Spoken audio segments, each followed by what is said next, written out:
one.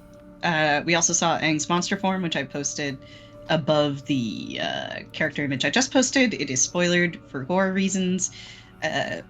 Also, in reference to Ariana Grande, Anissa had a dream where she was in a weird cathedral with an imposing figure who compelled her to come closer. It was a woman in armor. God?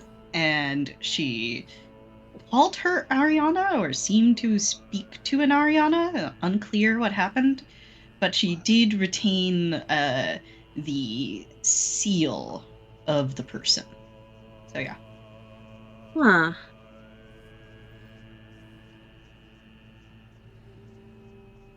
Yeah. Excellent work recapping. You can have an additional villain point. An additional. Oh, I'm gonna. Thank you, Joe. She's out here copying homework. See, Charlie is down to get you one, but now you've gone too far.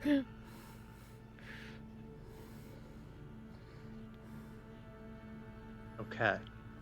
Now that we're all caught up, we will start right at the top. It's like 9:30, 10 a.m. Maddie has been taken in and freshened up. There were, what was it? There were like two things that I knew Paige would want to touch. Mm-hmm. But I The didn't letter do it. was one of them. Yeah, the letter. There were And three things, the actually. dog tags.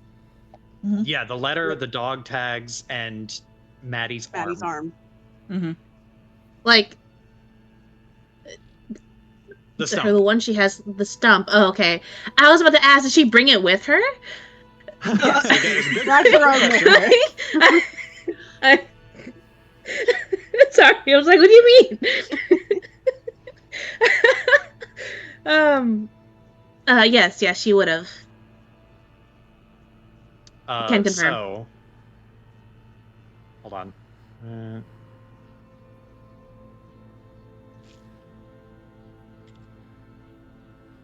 Okay.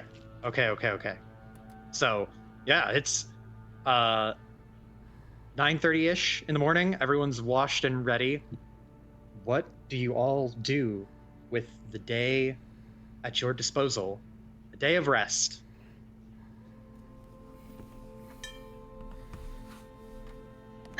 Quick question. How much longer are we in the city for? A bit. At least a couple weeks. Heard. We It can wait.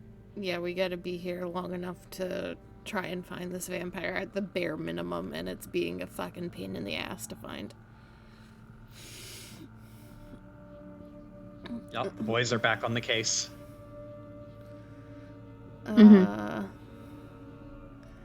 Well, Willow has a list that she has either decided to make or promised to make. So she's got to go back to Tesla's shop. Okay. So you're going back to Tesla's workshop. What about the rest of you? You have nothing but time.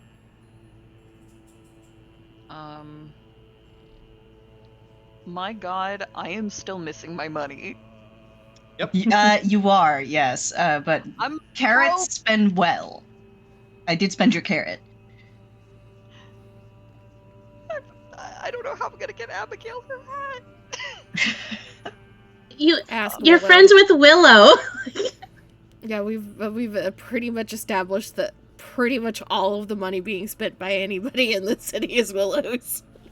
I'm hand waving like any mundane goods. Like if you guys want clothes or food or to stay at an inn, you can hand wave it as Willow is rich enough to afford it. The only thing I'm going to keep track of for money is how much crafting stuff happens, and then like it depends on what you're crafting and how much it costs. Like high level shit or things that Willow can't make. Mm-hmm. It's like she's got a black credit card. Pretty much. Dee Dee did try to finesse Willow, but it did not work because Maddie was the one who found the letter. Huh. I've also got some gold, I think, probably. Yes, I do, actually. Good time to pay the bodyguard? Good Yeah, time to I pay the think bodyguard. Hylas might be on a little bit of a cooldown period with Willow, given their last talk. And he's just gonna kind of casually avoid her, if he can help it, you know. Just maybe like speed walk down the hallway. I will say that before Willow leaves, she does try to catch Hylas, but not for like a full conversation. She is like, I have a question. More towards, and she points at the gun. Yeah, I think he stiffens, goes, oh, him, not me. Yeah, sure. What? Here you go. She's hand over the gun. Yeah.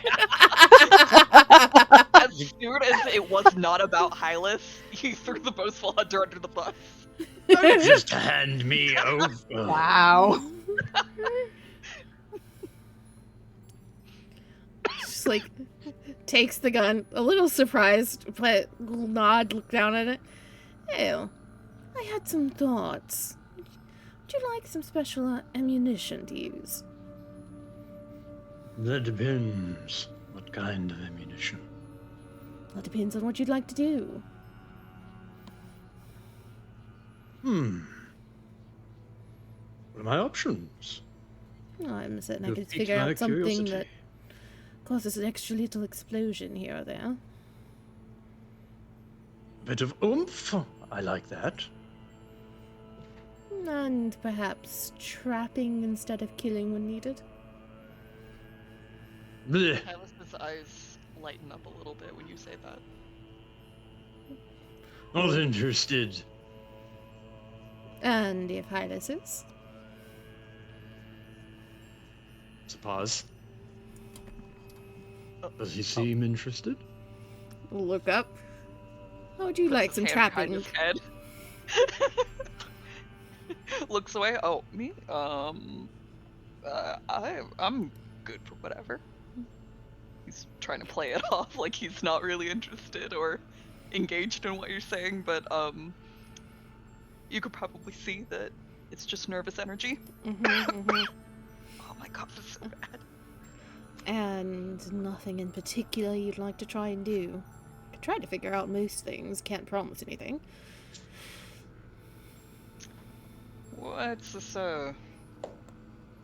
trapping like?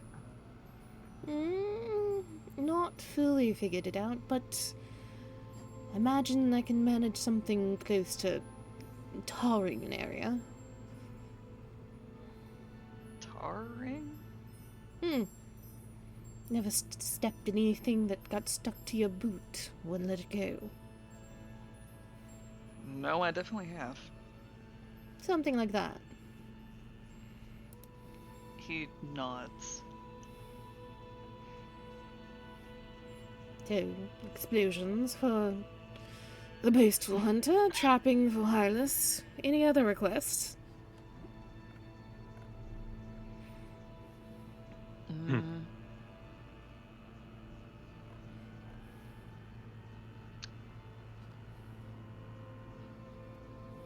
Nothing I can think of, no.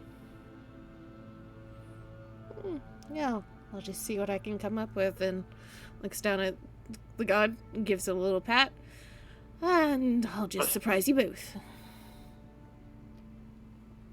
He, like, when you pat him on the head, he just kind of, like, harumphs a little bit. Don't be grumpy. You're getting explosives. Hands it back. Gives a little bit, like a little smile as he takes the gun back and goes, much appreciated. She nods. We'll look him over one time. And I suppose I should try to see about getting you a new coat, shouldn't I? Leather? He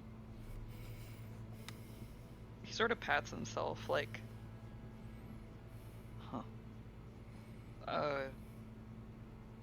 Yeah, I don't. And he sort of looks off, kind of in contemplation, and he just says, whatever's good. I'll see what I can do then. Now I need to go to the market and actually buy food for this man. I'm sure he doesn't have anything in the fucking workshop at all. Maybe crackers if I'm lucky. She just, is gone. Whoosh. Willow's gone. He calls down the hallway as you walk past. He goes, handful of nuts usually does me some good. I will note that down. She's probably stealing Abigail if Abigail's not doing something else. No, Abigail was either going to spend the day at the convent or hang out with you guys. She seems much more inclined to be around you all. She is starting to seem less interested in being in the convent. She would much rather be around you guys more. This poor girl. It's this poor girl. Charles. Stop it.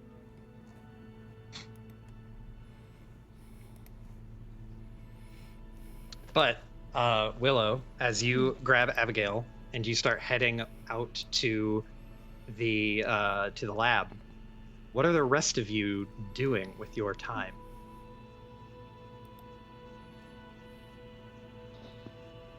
I know Maddie's Anyone? getting some sleep till dusk, so.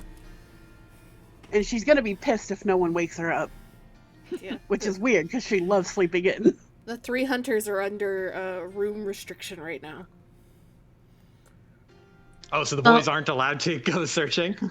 Nope. They're also getting sleep because they've been up for almost as long as we have, if not longer. Actually, longer. They are getting room service and being told don't leave until this evening because you all need sleep. So be it. There's one thing I want to have Paige do, but that requires her opening up to someone she trusts, and that isn't her brother. Well, you're in luck because Hylas is actually gonna go look for Paige. Hey. Well, there's your choice there, Paige. You know, I always assumed it would be Willow who would learn this first. Oh. Don't worry about it. Continue. Hylas momentarily mourns the loss of his coat, his emergency rations, his money, and walks on. I guess downstairs. I think he would assume that Paige is downstairs. Probably. Yeah, and then more active diner kind of bar side section. And I feel like she does feel more comfortable in this kind of atmosphere.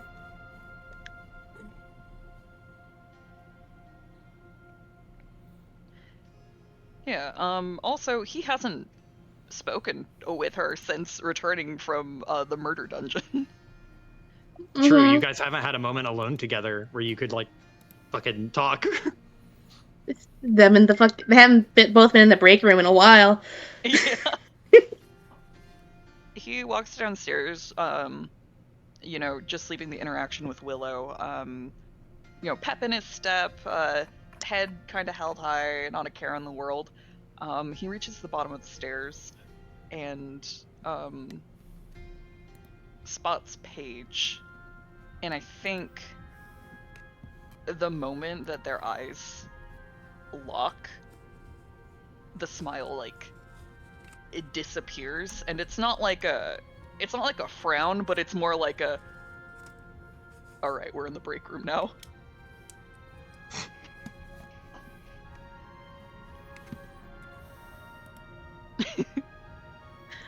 Wait, is Pierre with you? I feel Would you like have shooed him away? probably. I think they were together, but I feel like she was bringing up the idea of doing something, and is like, okay, you know what? I'll get back to you later. Because I need to do this alone. Okay. So what am I supposed to do? I don't know. There's a city. There's people. There's I don't know what brothers do. He throws his Restock hands on up. butter. Did Pierre stretch with Michonne today?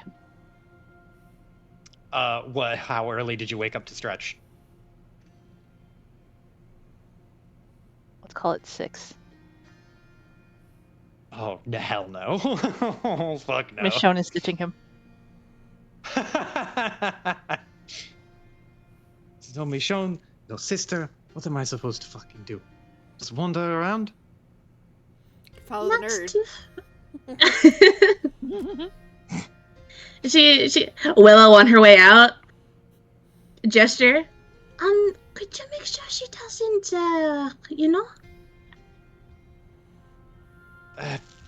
He thinks about it for a second and will nod to himself and go, yes, yeah, I will watch after Willow and Miss Abigail. Cool. Chill. Give him a hug. Pierre gets to cook for Tesla now. Just gives him a hug. Thank you. He'll hug you back and then happily go to catch up with Willow and Abigail.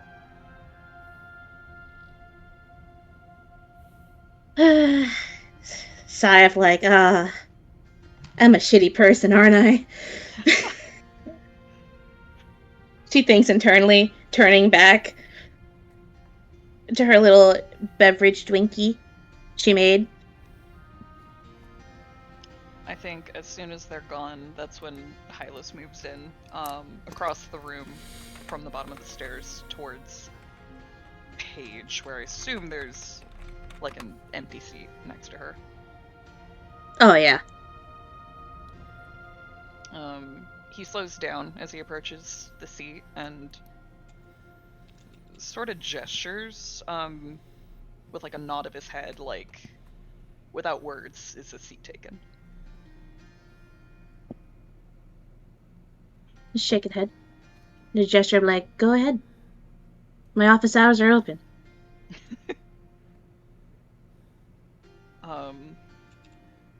I think he just sits down, and folds his hands on the, bar in front of him. We're sitting at the bar, right? I assume so. I assume it's not crowded, right? I think it's not like a... Yeah, it's Yeah, really okay. not. It's really like quite low energy, very chill. There's maybe like one dude there drinking coffee. Aha. Heard. Is he in earshot, or is he just minding his own business? Oh, he's not in earshot. He's just minding his own business in the corner, reading a book and sipping. Alright, John at the bar is having a good time. Hope he's having a good morning. Uh-huh.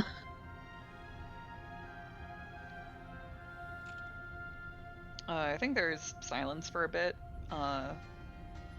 before Hylas just sort of looks over to Paige and, attempts to, read her expression, read her vibe. How's she looking? I think she's okay-ish. I mean, okay as she can be, given the situation that they're all in. I know in front of her, there's like a bunch of papers. And a lot of them already have stuff on it. Some of them are just blank. I think she's got her little painting supplies. And... Painting supplies? Yes. And some of the ones that aren't blank actually have some artwork on it. Different landscapes and areas, and looking at it over her shoulder, or more like over her head. Familiar scenes in forestry. They kind of just capture the emotion of our experiences there. Nothing gruesome, but... I think that changes things somewhat. So rather than really I guess, turn to you, this distracts him completely. Oh no. Fuck, he was cooking! His hands were folded on the bar, and you can probably see them clench, like his fists clench together. He stiffens up. There's like a sharp inhale, and he is just wide-eyed, looking over all of this artwork and your supplies silently. What's the vibe? Tense.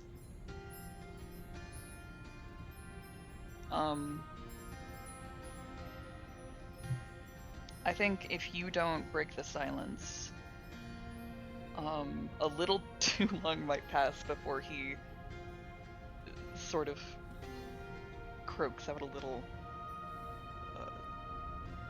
you paint? You paint? Yes, I do.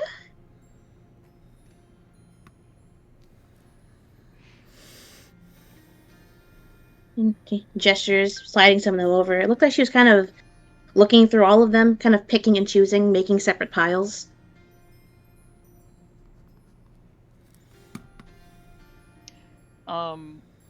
Genuinely, he might look a little freaked out, but he very delicately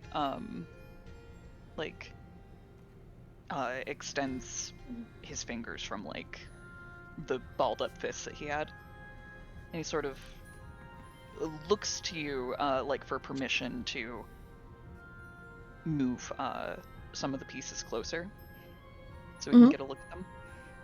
She'll pass him over.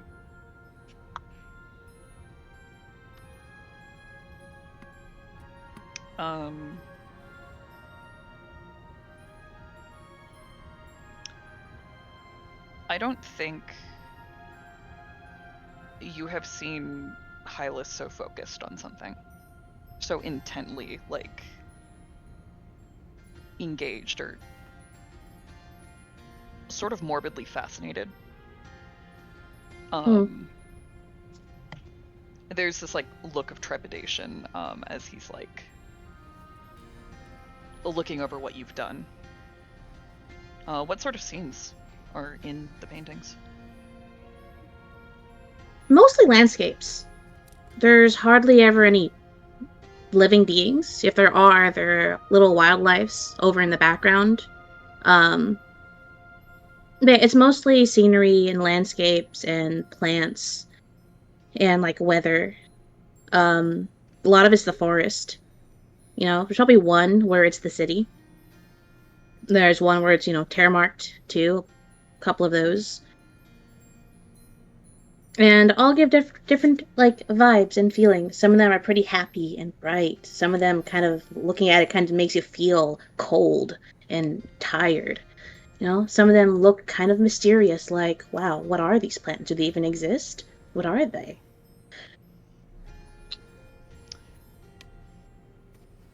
His voice is gentle and low when he talks with you here, and he just sort of says, I know these. Some of these.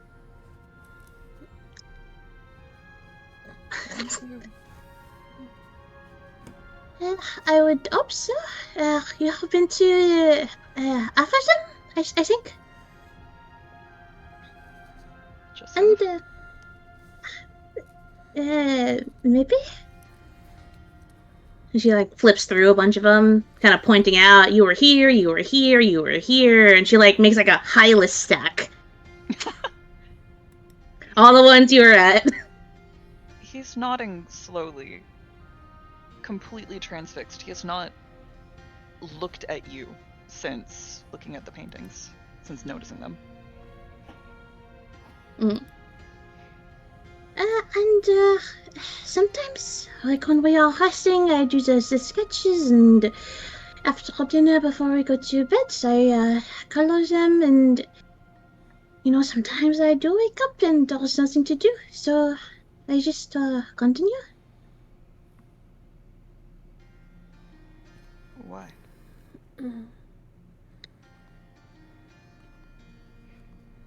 She kind of turns to look at Hylas, and she opens her mouth and she closes it.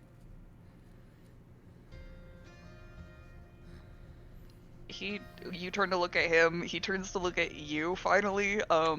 His eyes widen a bit as you can see that face that you know that goes, "Oh, I said something weird." She... I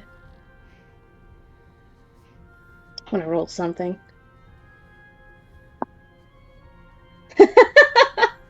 Okay.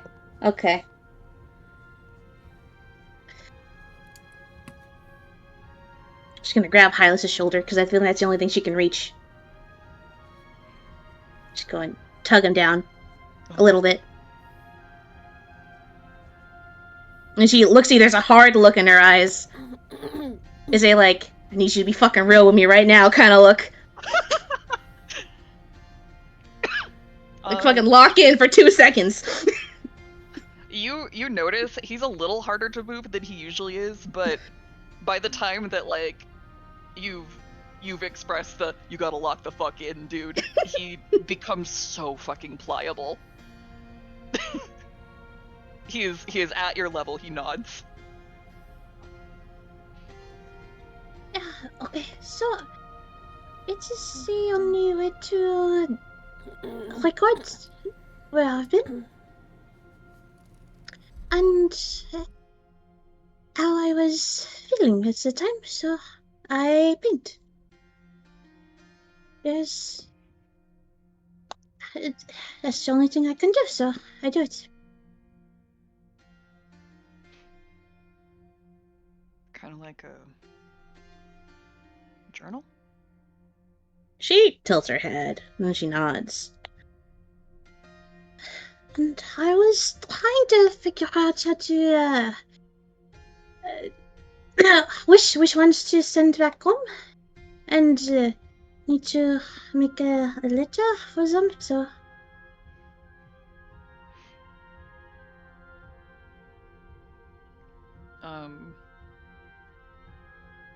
He kind of looks at you, looks back at some of your work, looks back at you.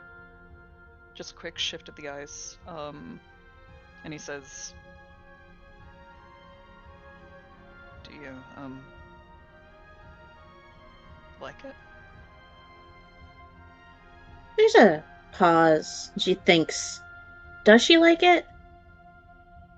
Or is it only necessity? Then she nods. I do enjoy it. It can show all of the emotions that I was feeling, so it's good. Furrow of the brow. He's thinking.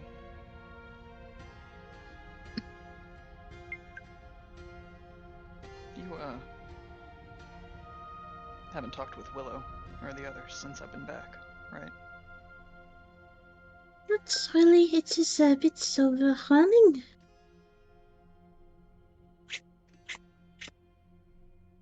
He nods slowly. And, he changes his posture slightly. Brings his arms back up onto the counter and leans on them. And he says,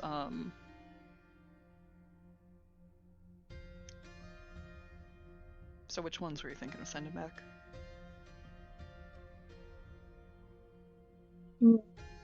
She shifts over and kind of repiles them all and shows you a stack of all the happy things.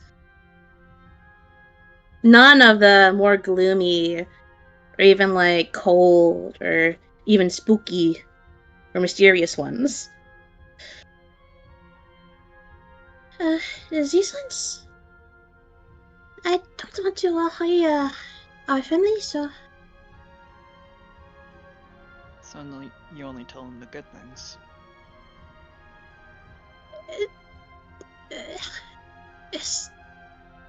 So? He smiles a little bit, tilting his head, and says, guess I do the same thing. It is easier, no? He nods. Plus, if they worry too much, then they are going to get distracted from work, and then the tavern is going to not do good, and then they are not going to do good, and then it'll be a mess, a big one. Small chuckle as he says, having a family sounds complicated. Imagine being the youngest.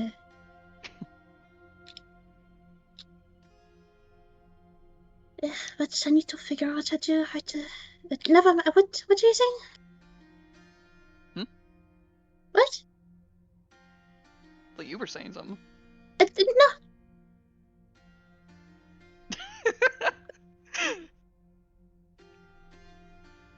No. He just shakes his head. I wasn't saying anything. I just came down here to see how you were doing. Wait, no, that's not right. Had a favor or a arrangement to make, business-wise. Oh? Squint.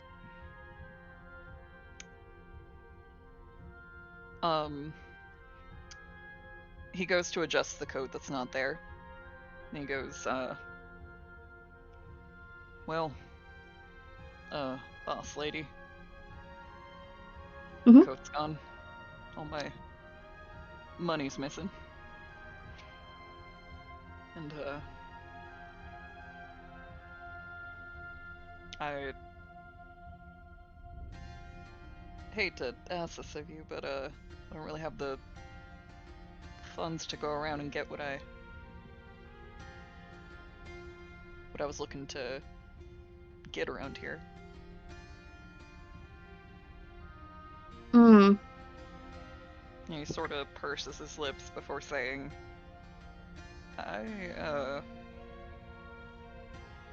not sure marshmallows are gonna cut it this time around.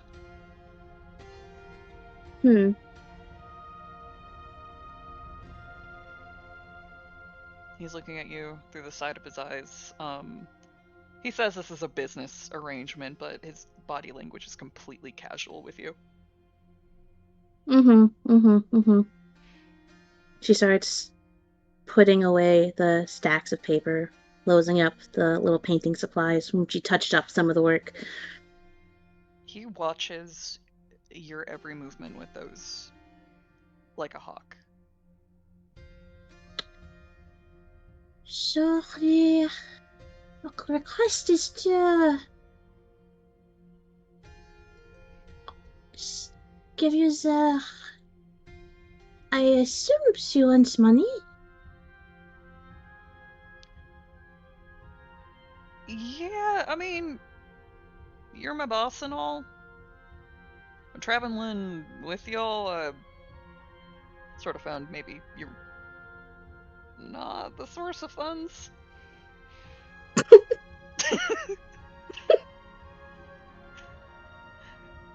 Who do I gotta go through around here to get a little bit of spending money?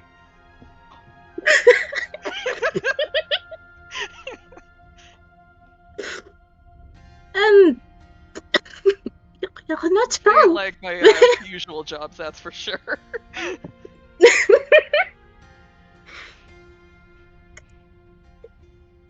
Okay. You're not too far from the mark, but I do have some.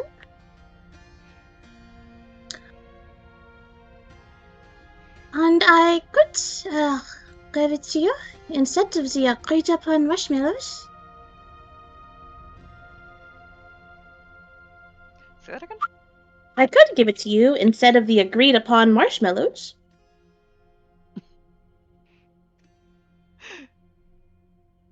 He sort of looks a bit in a puzzled fashion, in wonder, as he says, "Is that always an option?" tilts her head a little bit.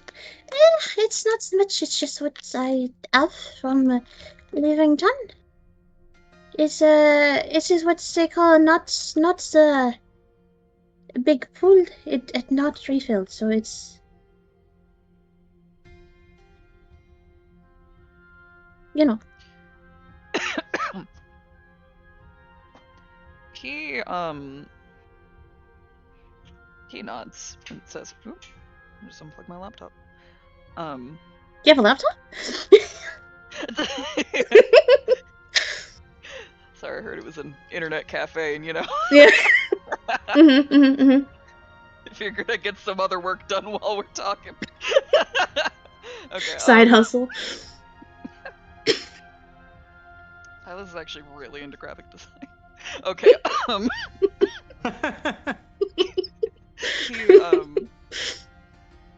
He nods and says,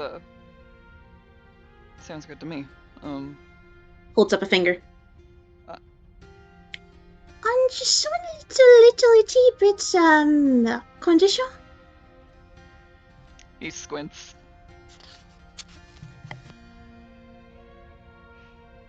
Is it What's that? Little smile. You just have to help me with something. And keep it a secret from everyone, okay?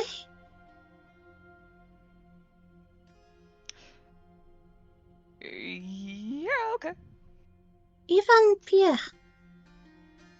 Especially Pierre.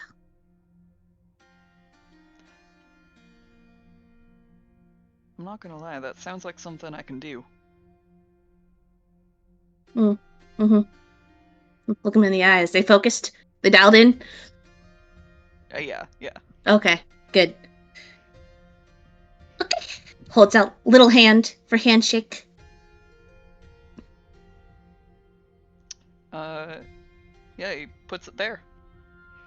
Mm-hmm. Takes him a second, but, yeah. Okay, so... we go? We're going somewhere? You... Okay, so... I don't have the things, we can do it, yeah, I guess. And she pulls out some blank papers, and she pulls out a pen. Huh. She hands it to Hylas.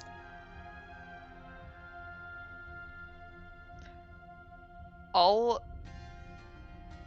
of the emotion on his face, like, you see there's like that TV turning off effect behind his eyes as you hand him this pen and paper. Mm-hmm. He tenses up slightly and he says, "Oh, what do you want me to do with this?"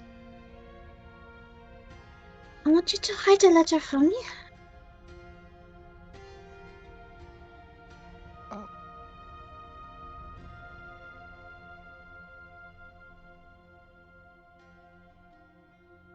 He sort of like, he looks around the room. He's like, he's a little bit confused, and he just says, "That's all?" Yes, I'm going to tell you what to write, and then you just write it down, yeah?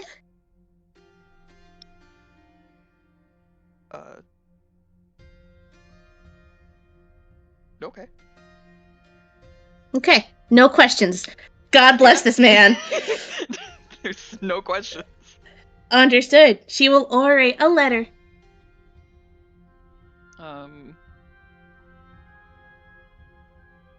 I think this is a good time to reveal, like, a headcanon that I had only thought of a couple of times. But you're orating this letter, and Hylas's handwriting is actually, like, a little bit pristine. Incredible. I thought you were gonna say that he also couldn't read and write, and I was gonna fucking die, man.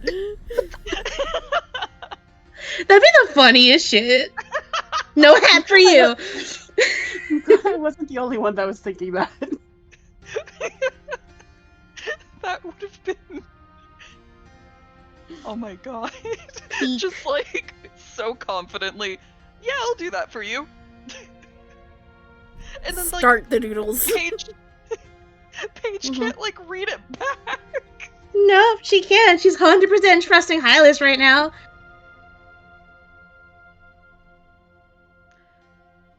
Does he know that she can't read? She has kept that a pretty, like, tight secret, right? It's not a far leap and a jump, considering they just had a conversation about how painting is more of a necessity, but she does enjoy it. And she has no really other option. And also, don't tell anyone, not even my brother. I need you to write this letter that I'm going to tell you. Yeah, about... What sort of things does the letter say? So it's to someone named Riley. Oh. And it's kind of orating what they've sort of done, where they've been, the people that she's met. Hylas, you probably see a rare sight, and that is a Paige who is refusing eye contact and is flushed as she is talking about how she made friends with people that she actually really trusts and wants to bring home and introduce to their family. Oh.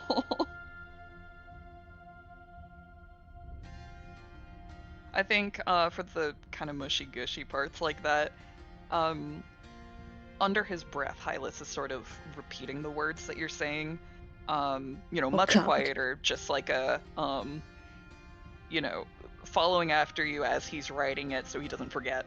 I think there is like a little bit of a pause as he lifts the pen from the paper and internalizes the thing that you just said and the thing he just wrote.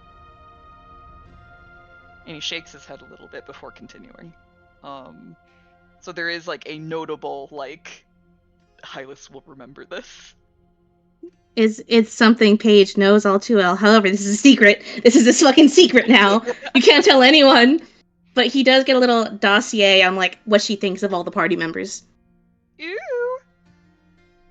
You're gonna have to fill me in on Yeah, I will later. Gosses. Yeah. Including himself, actually, now that I think about it. He is part of the party. He is part of the party now. He does get that insight. He he finishes writing the letter, and there's sort of a moment where he's looking over the letters that he has just written, and he looks at the pen in his hand with a really thoughtful look before he holds the paper up to you and goes, how's this? She looks at it. Eyes are going just like up and down, just straight up and down. Not left to right as if she were reading it. Before she just nods.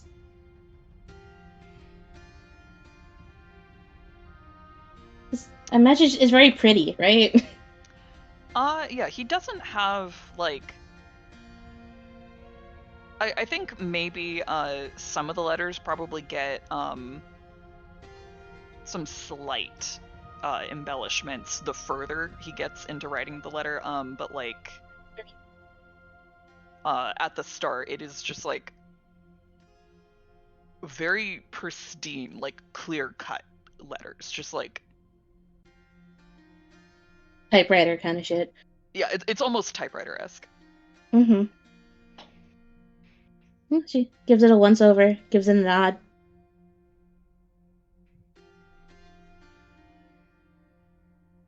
He sets it down and slides it over to you on the bar. Take, fold. Doodle on it. Draws a little chippy Riley.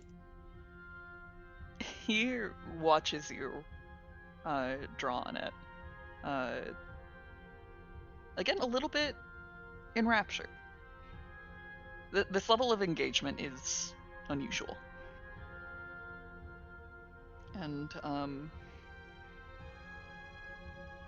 I think before even he's ready to say this, his mouth just kind of opens and says, "Hey, you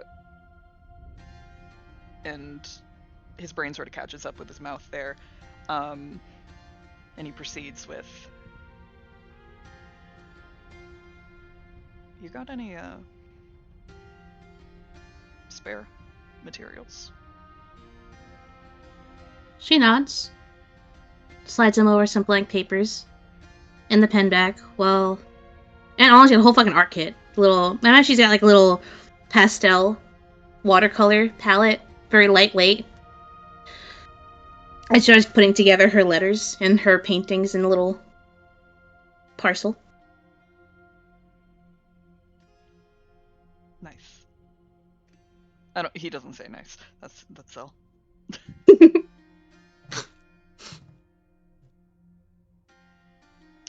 I think he's quiet for the rest of that exchange. I imagine you hand over maybe like a couple of pieces of paper, colors, paintbrush. And he just sort of gently, quietly slides them over in front of him.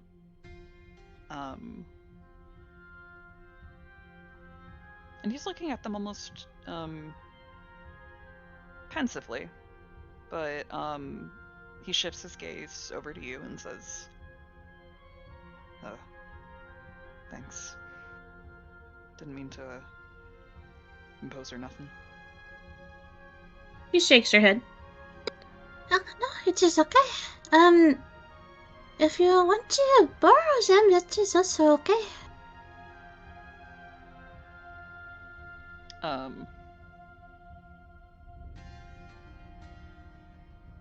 Oh, is she implying like? Yeah, if you don't want to do anything right now, it's fine. You can borrow them. Give it back to me later. Yeah. He shakes his head and says, "Yeah, I'll was thinking of putting this up in my room for later. I don't even know what I'll give it back if I don't do anything with it." She nods. But she does kind of tap the paper. She's like, even if you don't know what you want to do, you can just start. Half the time, I don't even know what I'm doing until I just put the ink on the paper. So, just do something. Just something?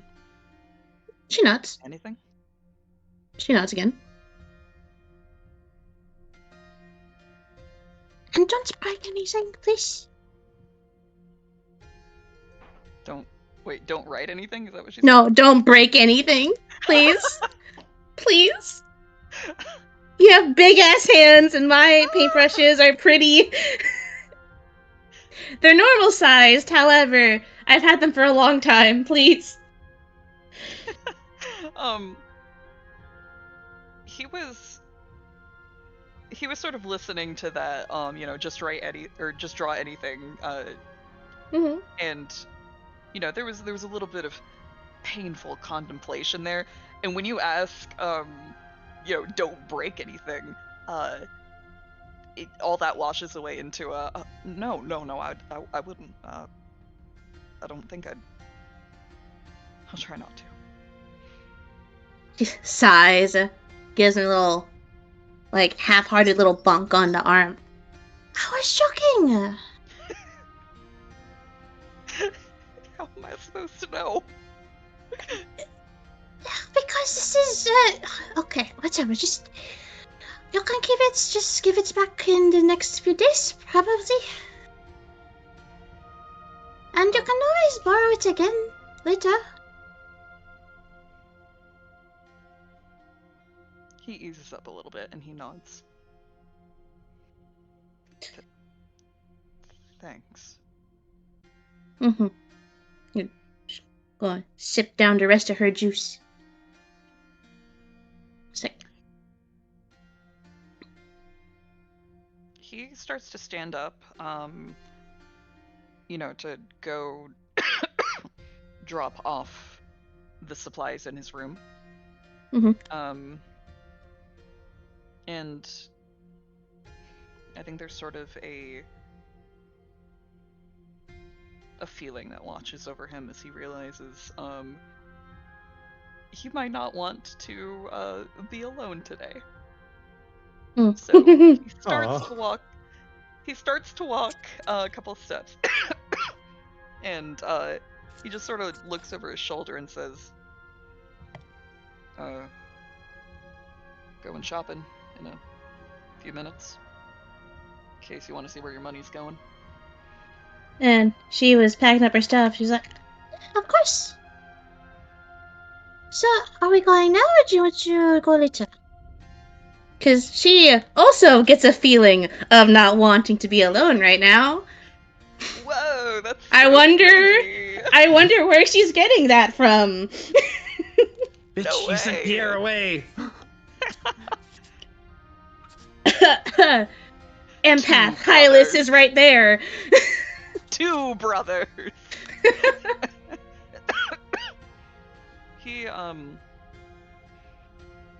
He just sort of like waves the materials in his hand and goes, "Just putting these up in my room, then I'll be headed out. You need more time?" Waves a hand. No, I'll get. Did she give him the money, actually? She's probably going to. Yeah, okay. She's putting all her stuff away. Alright. I think they head out on the town then. Shopping! Shopping! We can Mhm. forget the Shopping. horrors! We can forget the horrors! None of it happened! Everything is fine! We're gonna try on hats! Yeah! Retail therapy. Zell, are you And okay? also art therapy. I had COVID, Joe. Yeah, but you don't have it anymore? Or you still have Sir. it? The cough Sir. remains. Yeah. I am Oh. That cough is a I am- bitch. Uh-huh. symptom-free except for this damnable cough. I'm sorry. I'm sorry. I know, it sucks. It sucks for everyone involved. Especially you. True. Also, yeah, when has Paige always been a painter? Did I miss that? Yes, bitch! Yeah, When did it she's come up? talked about it several times. Tell me where was Paige isn't your favorite child in 2 words, huh? it? Listen, I forget a lot of stuff. I knew.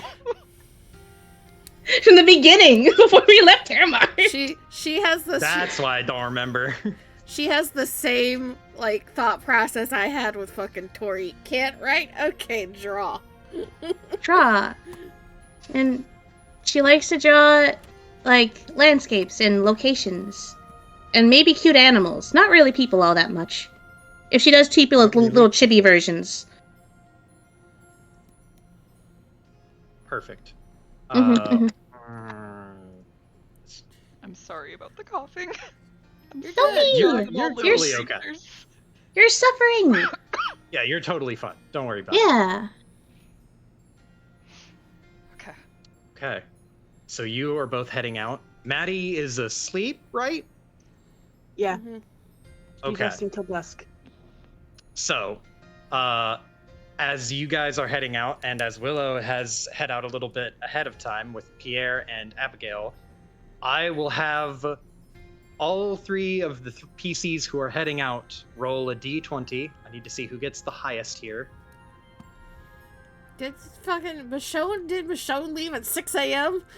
Oh shit, Yeah, Michonne! You're too quiet, Charlie. The fuck? Where's Michonne? Where? Oh, Where's Pretty Boy? there's a whole ass scene going on. But Michonne left. What did Michonne leave to do? We're gonna go fight Bastard Bellamy and tell him not Okay. to fuck up my audition. Okay, fair enough. That priorities, huh? So yeah, then you also roll. All the PCs who left roll a d20, just a flat d20. Heard. Looking for the highest. That's the top, a 9. 9, 17. Oh. Hey, buddy, we're too busy 5. shopping. True. So true. You Ping. can't get us. Uh-oh. You can't get us behind my 5. Their powers combined. Okay, Michonne, you roll me a d6.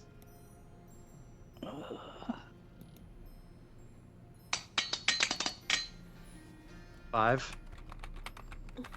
Oh, okay. So Michonne, as you are heading out, you're heading out super early, or was that just your stretching was super early? Stretching was super early. Okay, so what time do you head out? Like in the same sort of time frame as everyone else? Yes, maybe a bit.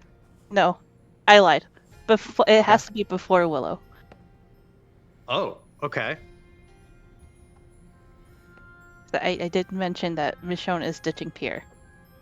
You're right. Okay, so you leave before everyone else, just a bit ahead of everyone. As you are leaving, you kind of walk towards the center of town, and on your way through the path that leads up through the middle and into the rich district.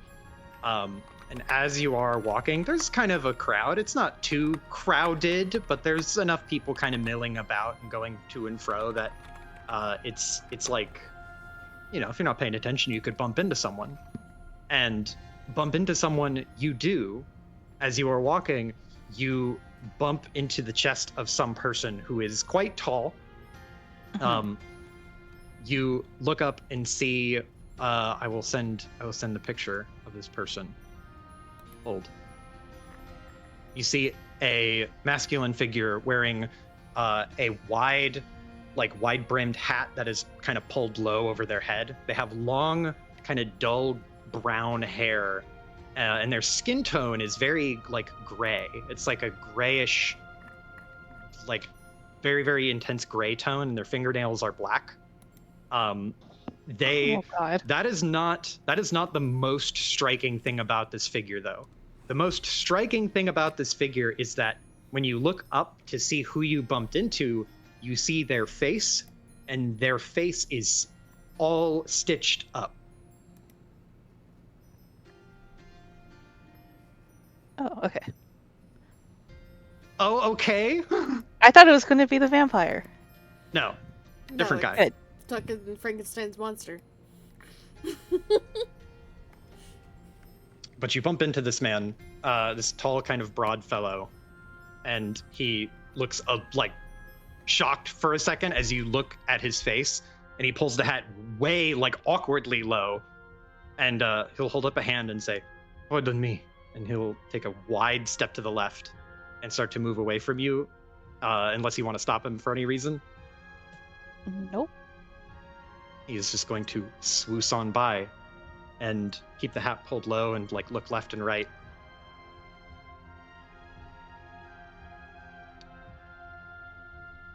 That's it. That's the random encounter. Random encounter resolved. Okay. So you're going off to the high-end part of town, Michonne. Mm-hmm.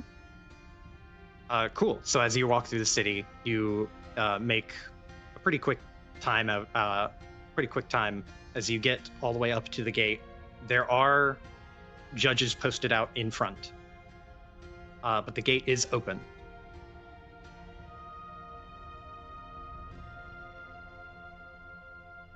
You're just gonna head straight through? Act natural? Mm-hmm. Like we belong there. Okay. What in particular is Michonne wearing? Describe to me the outfit that Michonne has chosen to wear.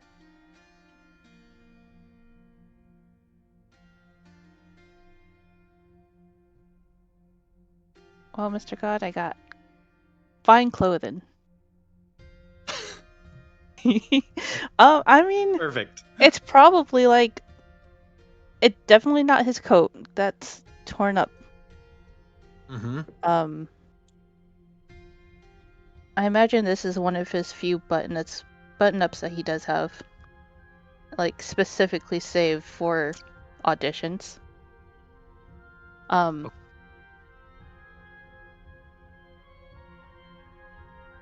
Maybe the cape outfit. You know the one. I do know the one. Okay. Cape outfit? Cape for sure? Yeah. Okay. You can roll me deception or performance with a +2, if you like.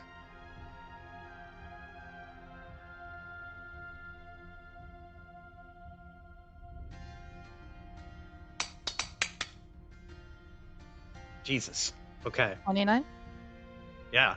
So, as you confidently stride forward, the judges lock on to you as you walk up, and they shoot each other a glance, and you can see that they're silently communicating, like, do you recognize them? I don't recognize them. Do you recognize them?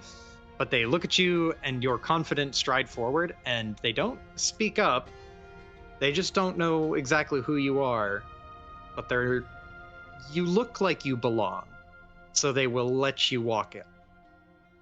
Assuming you're just new here. Well, as he walks by, he'll give like a curt nod to both of them. They give you a simple, low-chinned nod back. Retracing our footsteps back to that fancy hotel. Okay. As you're walking back, you have tread this direction. You have tread this way before, just in the opposite direction. So it's kind of eerily familiar to you in that way, as you recognize it, even though you physically have not been here yet. But as you are walking, you see like the buildings in this rich district are indeed much taller. They cast long shadows in the daylight, and there are fewer people walking around here. Though the ones you do see walking around are dressed very elegantly, and they like kind of hold themselves in a more straight-backed, rigid kind of posture. It really is truly like kind of stuffy, hoity-toity vibes. But as you round the corner, back the way you came, you see that in the front of that inn that you were staying at, that very luxurious building, there is a horse and carriage out front that does look familiar to you, because you saw this carriage as it was coming into the city with boxes loaded onto it when a box fell over and broke open. It is the same carriage, and it appears to be loaded with 2 trunks.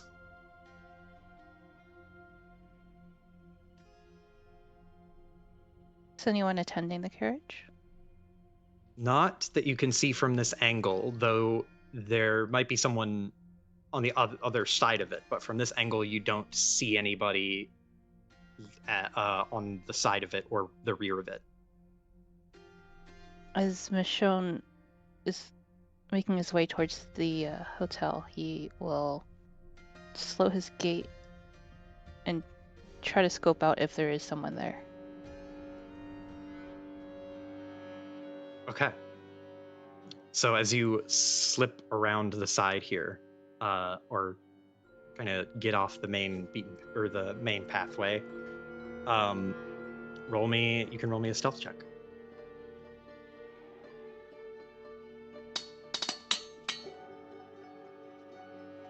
That's good. So you slip around to the side. You're trying to hide where you're trying to get in view of? Not necessarily hide, but we're trying to just see if someone is there. Oh, okay. I got you. Yeah, so as you slip around to the side, you can see that there is someone managing or messing with something on the driver's side of the carriage. Appears to be a tall, not necessarily very tall, not as tall as that other stranger you ran into, but this is like an average height man with short, red hair and a red goatee beard combo, and like all black attire. Very nice, like black suit and black vest and collared shirt underneath. He appears to be messing with the reins on the horses and loading a smaller chest into the front side of the carriage. You said red hair, right? Mm-hmm. I'm going to assume this is not the Colin that, or just straight up not Colin, who was yelling at the other Bellamy? This was the guy yelling at Bellamy. Gotcha. Okay, so Presumably is Colin. if that is the case, we are going to try slipping by him. Okay. So you're trying to get inside the building? Yeah. Okay. Cool. Now roll me. Well, I'll let you ride with your 20 on stealth. And I will roll. Actually, I don't need to roll. Never mind, because he has passive perception. Yeah. As you slip around the side again, out of view, you are. Did he have black hair? I thought he had red hair. Candela Colin had black hair. Oh, I misremembered then. That's my bad. This is the same Candela Colin, though. Okay. That was just failure on my part to remember. But you slide around the carriage again, get up to the front staircase that leads into the main building, and right as you slip around to get into the front of the main building, you are confronted with yourself. The other you standing there is carrying a trunk that is quite wide, and you're just staring as if into a mirror, but it's slightly different. It's you, but it's not you. As he rounds the corner of the trunk, Michonne will lift up his hands and also grab the trunk's handles. Whatever you did last night, I didn't enjoy that. He is like petrified. Are you taking the trunk completely out of his hands, or are you helping him carry it? We're not taking it, but also not helping him. It's just more of to block his way. Oh, I see. You grab the trunk, and he again, frozen solid, like stun locked in this moment. He blinks and like has to shake himself out of it and goes, I didn't do anything. It just happened. Well, stop it. I didn't do anything. Important things to do here, and I can't have you fucking this up for me. He blinks, and then you can see his eyebrows come down, and he gets this kind of grimace on his face. I have important things to do too. I have a life. Good. Then you stay out of my way, and I'll stay out of yours. He tries to jerk the trunk out of your hands.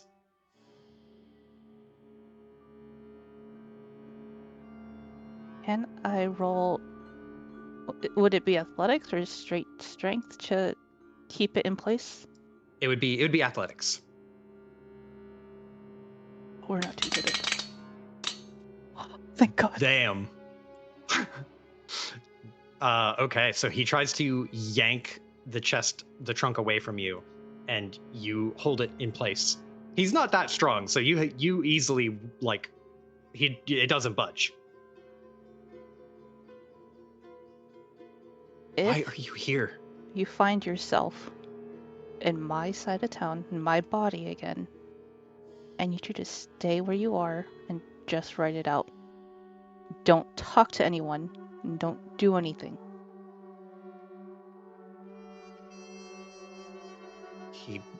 He blinks, and he's clearly agitated. He's clearly unhappy. Like at the sort of being at the end of someone demanding him or demanding things of him. I didn't ask to switch. from the other side of the carriage. Bellamy! Hurry up. You hear a clap, like the slap of two hands together, a very, very loud clap. Michonne will let out a sigh and let go of the trunk. Now, if we happen to switch again, what am I supposed to do if I'm here? If I'm you? He looks in the direction Uncle Colin is. Uncle Colin is like getting ready to climb into the carriage, by the sound of it. And Bellamy looks at you and then looks at Uncle Colin and looks back to you and just goes, just get away from everyone. Get alone. Excuse yourself. Do whatever you have to do. And hide. Michonne will smile. That wasn't too hard now, was it? He glares at you.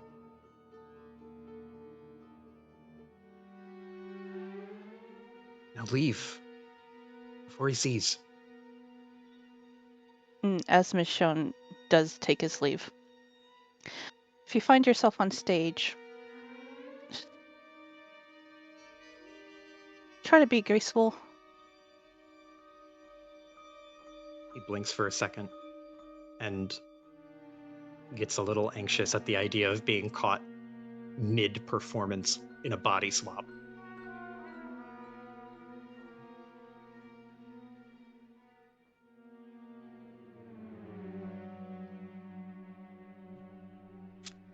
He jerks the trunk, he jerks the trunk and will awkwardly shuffle to get to the back of the carriage. And he'll throw it in the back, slide it all the way in there, and shoot one last look in your direction before he hikes over to the front side of the carriage and starts to climb up.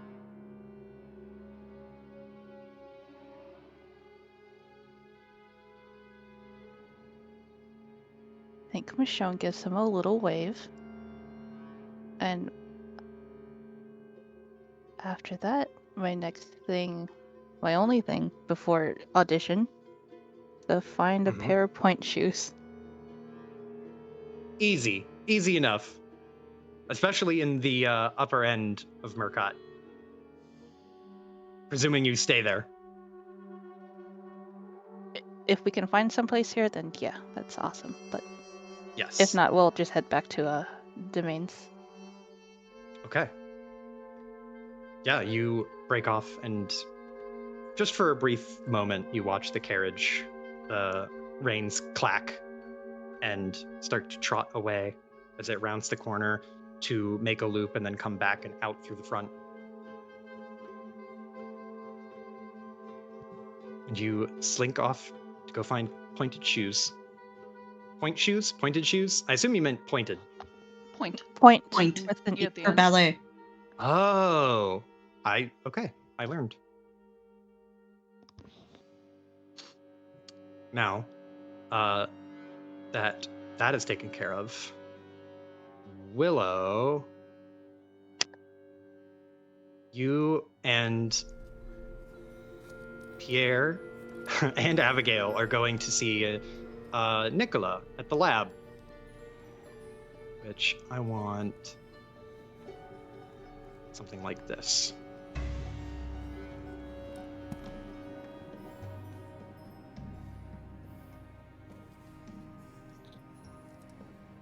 It's a pretty quiet stroll. There's not a lot of people who go in this direction. You get the feeling that Nicola, for the work that he does, most people don't really most people don't go to him for custom work.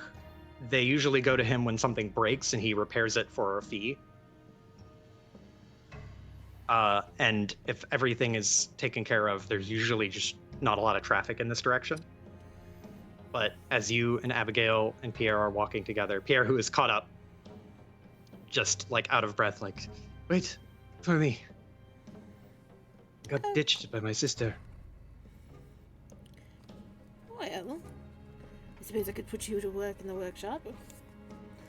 I'm pretty sure Nicola does not actually feed himself unless he absolutely has to. I think he can bake something. If he has an oven. Yeah, if Do he you know if doesn't, he has then an I oven? will make something that works like one. Pierre snorts. Abigail kind of thinks, like, puts a finger to her chin and goes, "What can't you make?" Oh, that's the beauty of invention. You just have to trial and error it, but generally, if you can come up with the idea, even if you can't make it, somebody will one day.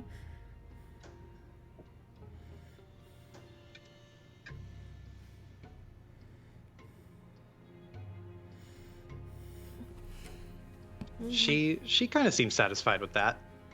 Just getting the impression that, like, Willow plus prep time equals new thing. Mm-hmm. And if I can discuss a few things with Nicola, there might be even more things than I thought that I can do. He has some rather interesting theories that she, like, pauses, looks between the two of them. I don't think either of you want to be bored with necessarily, but, well, let's just say electricity is far more complicated and far more interesting than I thought.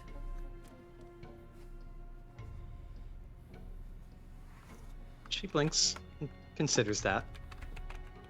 And as you approach the big, like, barn structure that is the laboratory, the front door bursts open, and Tesla has kicked it with his foot and is carrying cables, or one cable rather, but just a huge length of cable, and has goggles on and is dragging this cable, unwinding it behind him, leaving a nice snaking trail as he just walks in a direction.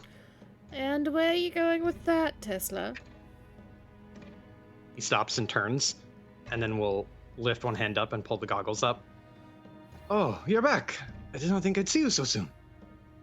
I am going across town. I have to test if my solution helps with the attenuation. There's no way to know until I, well, He holds up the cables. make it too long. So you're just going to drag that halfway across the city? He looks in the direction he was walking and then looks back to you. That was the plan. She just kind of like puts her hands on her hips, then slowly shakes her head. We'll find some more efficient way to do that. When was the last time you ate? He blinks and thinks about it.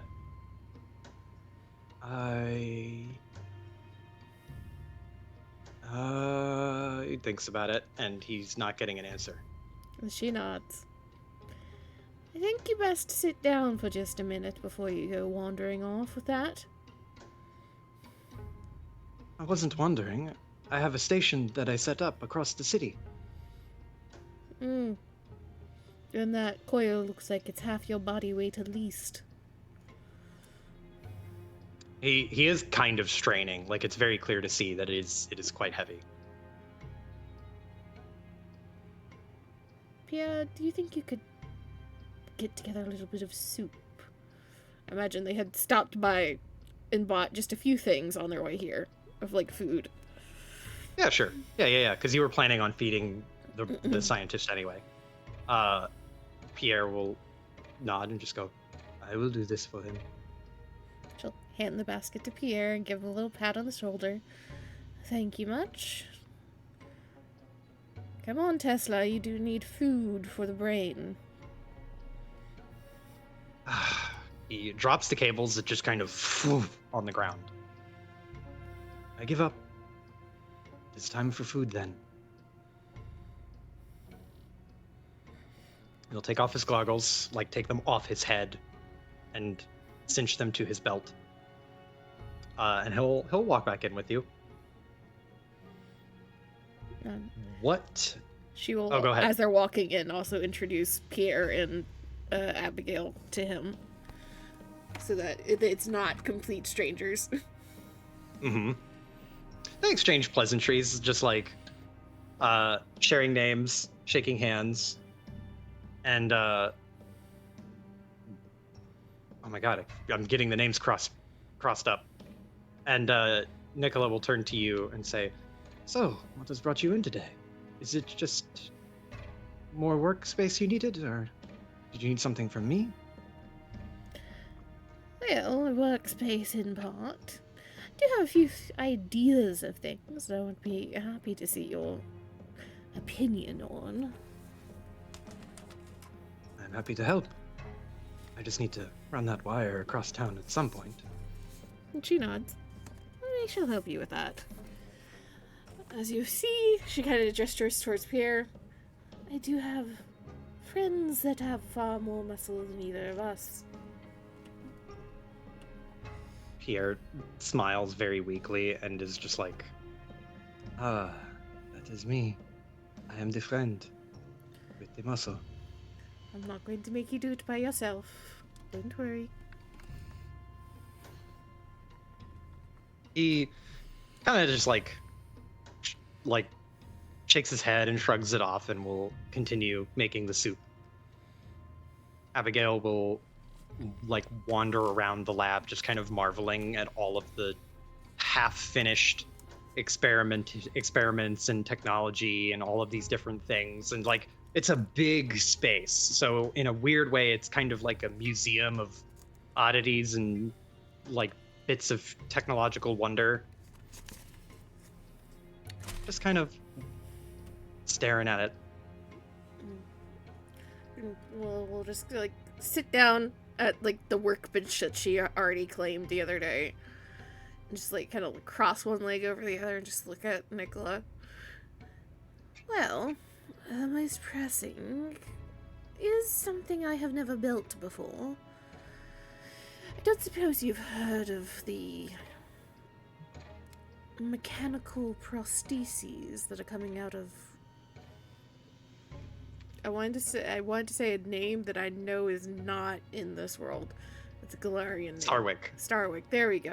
I was about to say Alkenstar, because I knew Star was somewhere in there. It is Pathfinder, but it is not Galarian. Mm-hmm. The vibe is right. You know the mechanical prostheses that come out of Starwick on occasion. I know of them. They are marvelous structures. Have you ever tried to reverse engineer one? Or even seen one in person? I have never had the pleasure of seeing one in person. Though I would love to do so. Well, I have a friend that is in need of a prosthesis. Her arm, and she like will gesture to roughly where the stub is for Maddie. About here below was, well, not sure exactly what, but it is gone now. Oh, I am sorry for your friend's loss. She nods. Yeah, that's part of the life she has chosen, I suppose. But if I can figure out how to make something that at least gives her some use of a hand, well, to make the loss a little bit less. And you, Nicola my friend, are rather good at clockwork. He kind of sheepishly shrugs, just goes, I'm still but a student, but I do my best. I would be glad to help you on your journey. I have never done this before, though, so it will be all new to me. And then perhaps both Murquhart and Termarked will gain a new expert in prostheses after this. he gives you a smile and will, like, it like kind of perk up as if he had an idea and just goes, I know of a place that carves dummy replacement limbs. They don't move, but they play the part if you want to look symmetrical again. I think those would be a good starting place. Just to get the form factor correct. Or mostly correct. And if they're good enough, then perhaps a good base for whatever we create after. he gets like a pretty wide grin on his face and just goes, I'll go by, let's say, 10? That's a good number to start. And she nods. Abigail like blinks and just goes, 10? Why do you need 10? Well, probably break at least 3 or 4 of them, and then the others. Sometimes you have to break certain parts to carve out other bits that you need. She blinks and thinks about it. Huh.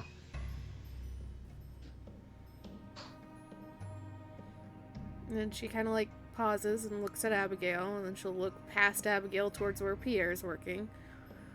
And the two of you could use a little bit of, well, something. Should we go out traveling again? What kind of something? She tilts her head. Well, Pierre does know how to shoot. As much as he is, what's the word I'm looking for? Fuck. As much as he doesn't like as much as he doesn't like to admit it. And she looks over to Abigail. I imagine that you could learn how to shoot with a little bit of time and practice.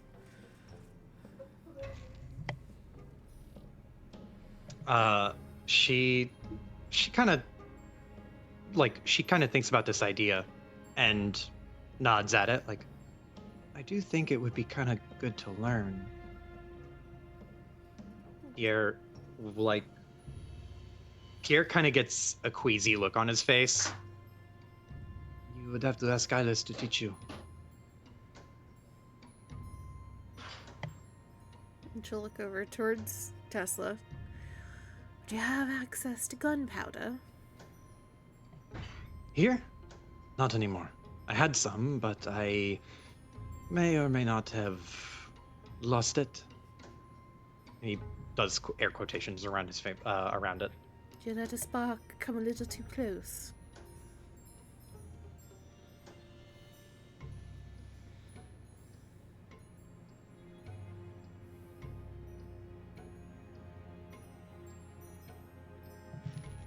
Sorry, repeat that one more time. She asked, did you let a spark come a little too close? Something like that. And he scratches his chin, and then his head slowly turns to the giant Tesla coil. She's just kind of grinning at that and shakes her head. Oh, don't worry. I have done much worse in alchemy, I am sure.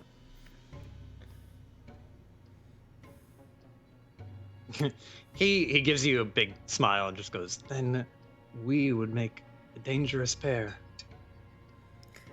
Oh, however will your workshop survive? She's sturdy. and he'll kick a wall, and you hear like the echo. She could take a few more beatings before she finally collapses. There's a little bit of a snort. I shall endeavour to not give the last beating, at the very least. But I'll make some purchases for gunpowder and imagine use some of your forging equipment. Of course. And just before you get any further in your plans, there is a heavy knocking at the front of the laboratory door. And he looks to you. More friends of yours? Well, not that I'm aware of. They know where I'm going, though. Most of them would just barge in. Oh, we have a polite customer then. And he'll quickly hustle over to the door. and open the door. And on the other side of the door is a tall stranger wearing black with gray skin and a wide hat and stitches all over his face. And here we're going to jump to a different PC before we get to that conversation, because Willow's going to ask 1 trillion questions. Yep. In a different part of the countryside, far away from here, but actually not too far, just maybe about a day's travel away if you're walking kind of slow. There is a swampy little area. Let's go here.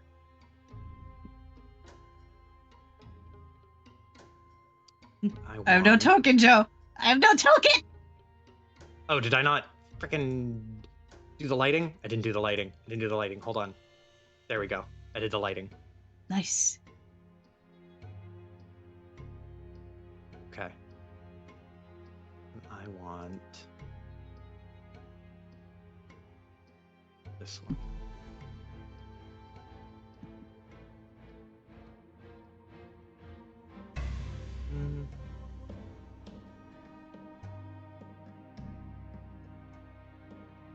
Okay, so in this large mess hall of a place, the energy has wound down quite a bit from the previous night of partying and merrymaking. And I believe there was a conversation that was going to happen between 2 characters. Indeed.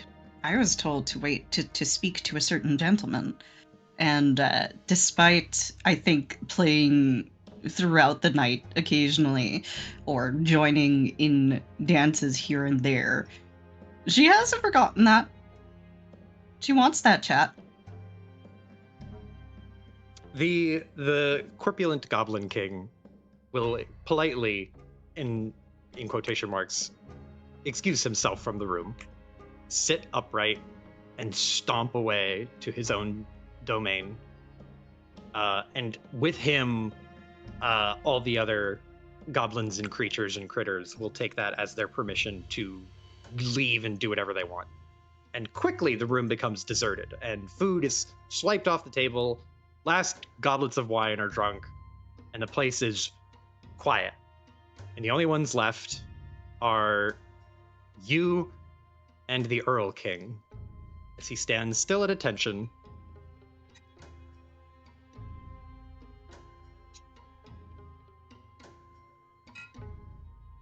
What do you do?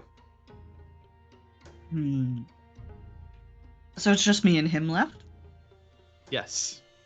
He, like, in the quiet of the room, he will pace a few steps and stand in front of the stone throne that is the Goblin King's throne.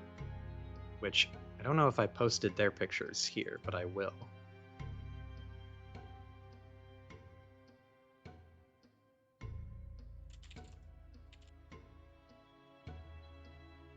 M.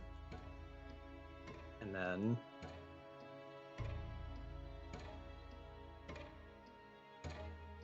M. There we go.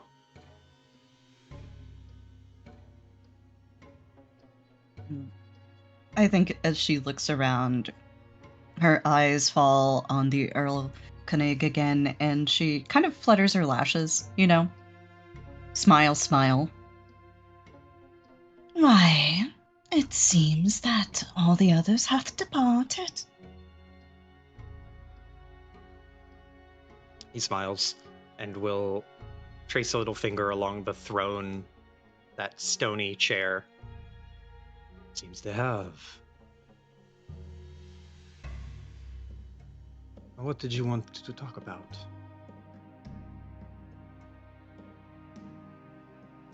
He was the one who said he wanted to talk, Joseph. He did? Oh, Yes. I thought it was you. Sorry. Rewind a bit. I keep forgetting stuff. I'm sorry. He traces his finger along the throne and will say, So, where did you come upon that song? I need to find the voice. That's okay.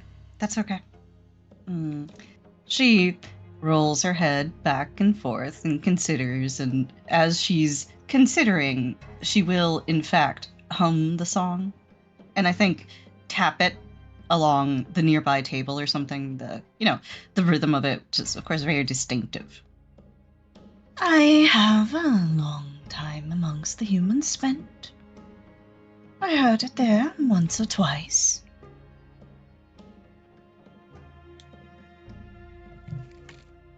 And what do you know of the Wild Hunt?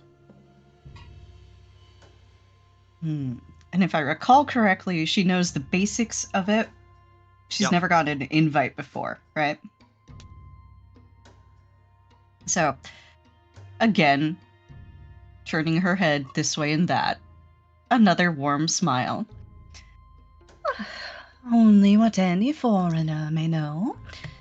But, here she brightens and grins and kind of clasps her hands together. It does sound like a joy. He smiles from behind his, kind of mess of hair. It is quite fun. It usually ends in a lot of bloodshed. I assume you're prepared for that. Prepared? Another... I think she actually kind of giggles at that and covers it behind her hand. Oh, I am more than prepared.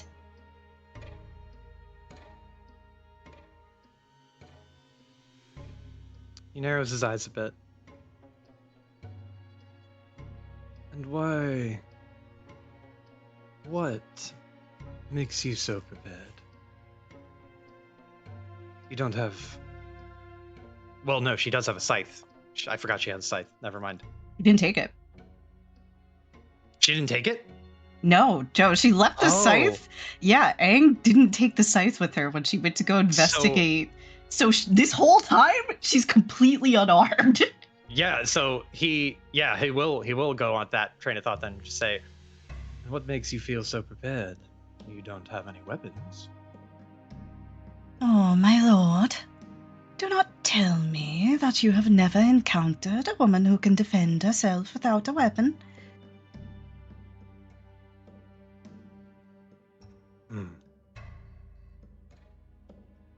I have never encountered a woman who could defend herself without a weapon while having hooves. Well, they do help. What are you?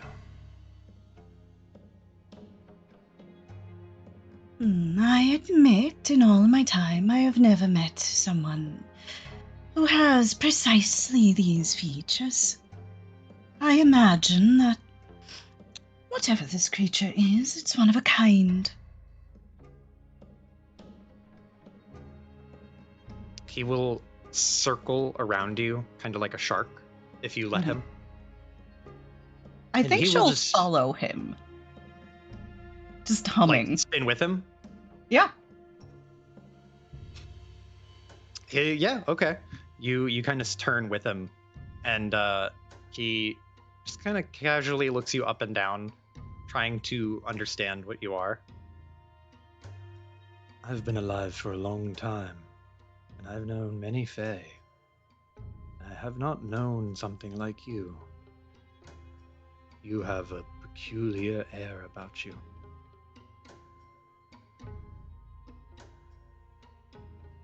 What a blessing it is to hear you say such a thing. I can assure you that the feeling is mutual.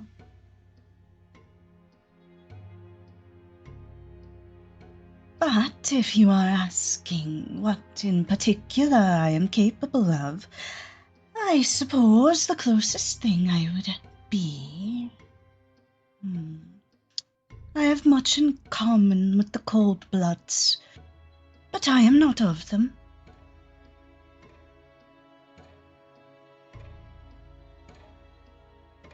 He tilts his head back a little bit. It's, if I remember correctly, above table, it's called a bavanshi. That's what they're called? Yes. Mm-hmm. Okay. He tilts his head back and says, similar to a bavanshi. Still She'll nod. distinct. Indeed. Even among the Bavanchi, I cannot say I have known one quite with my particular features.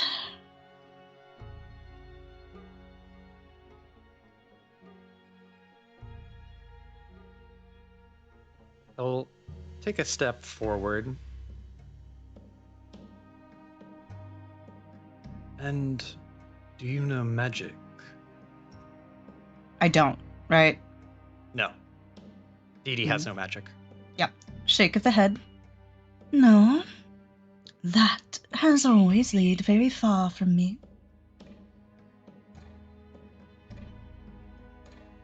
No magic. No weapons. What do you use? I'm curious. Would you like to see? His eyes kind of glitter in the dim candlelight of the room, and he will smile and nod one time. She'll smile and nod too, and then she turns and looks around. I don't suppose there's anything here worth hunting. He shakes his head. Outside, then?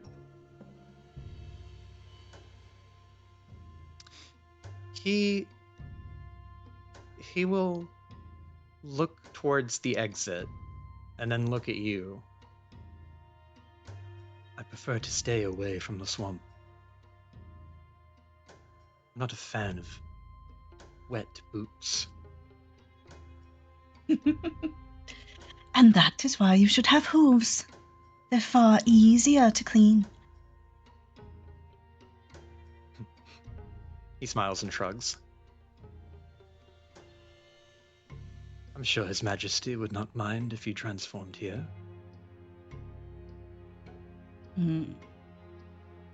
Then she'll nod, but there's a small glint in her eye, too, as she looks at him.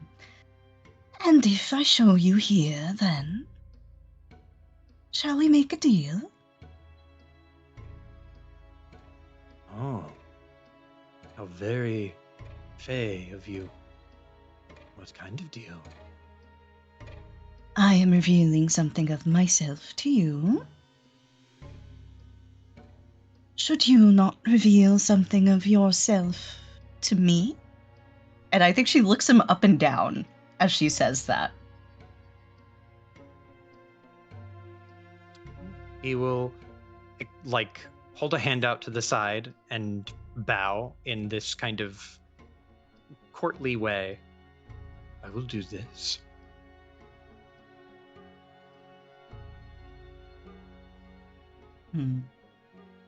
Then I think... I don't think Dee Dee would reveal everything, but she is going to have some fun. So there's a bunch of shit around here, right? Tables and benches and, like, old dishware. All right.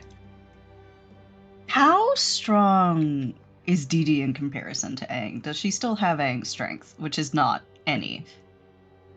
In the current body she has, yeah, she would have Aang's strength. Okay, not very much. Understood. I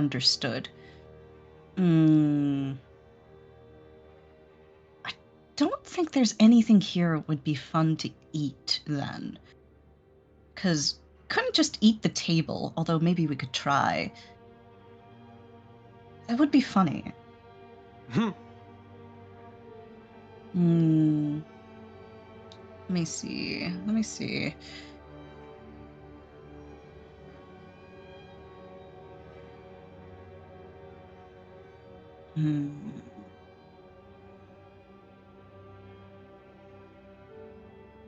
Are there any remains left from the food? Like, what was it that we were eating? I imagine we were eating a lot of things, but is there, like, skeletons and bones left or anything? Yeah, there's bones. There's bones. There's scraps of, like, the dregs of meat left on some of the bones. Like, there are... It's like a whole cavalcade of different types of meats. There's, like, rabbit and pig and cow. Like, every sort of meat you could imagine is present. Okay.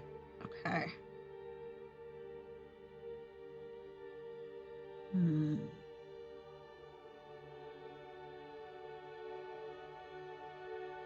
I'm still not coming up with anything in particular it would be fun to unhinge and eat. So, I think instead she's just going to, like, not fully transform, but sort of halfway it, where she extends the jaw will hang open and will extend way past where a jaw should, and the teeth, the regular teeth, fall out, replaced by these huge monstrous fangs, and her limbs start to lengthen a little. She doesn't go all the way, but it's a very clearly different image, I think.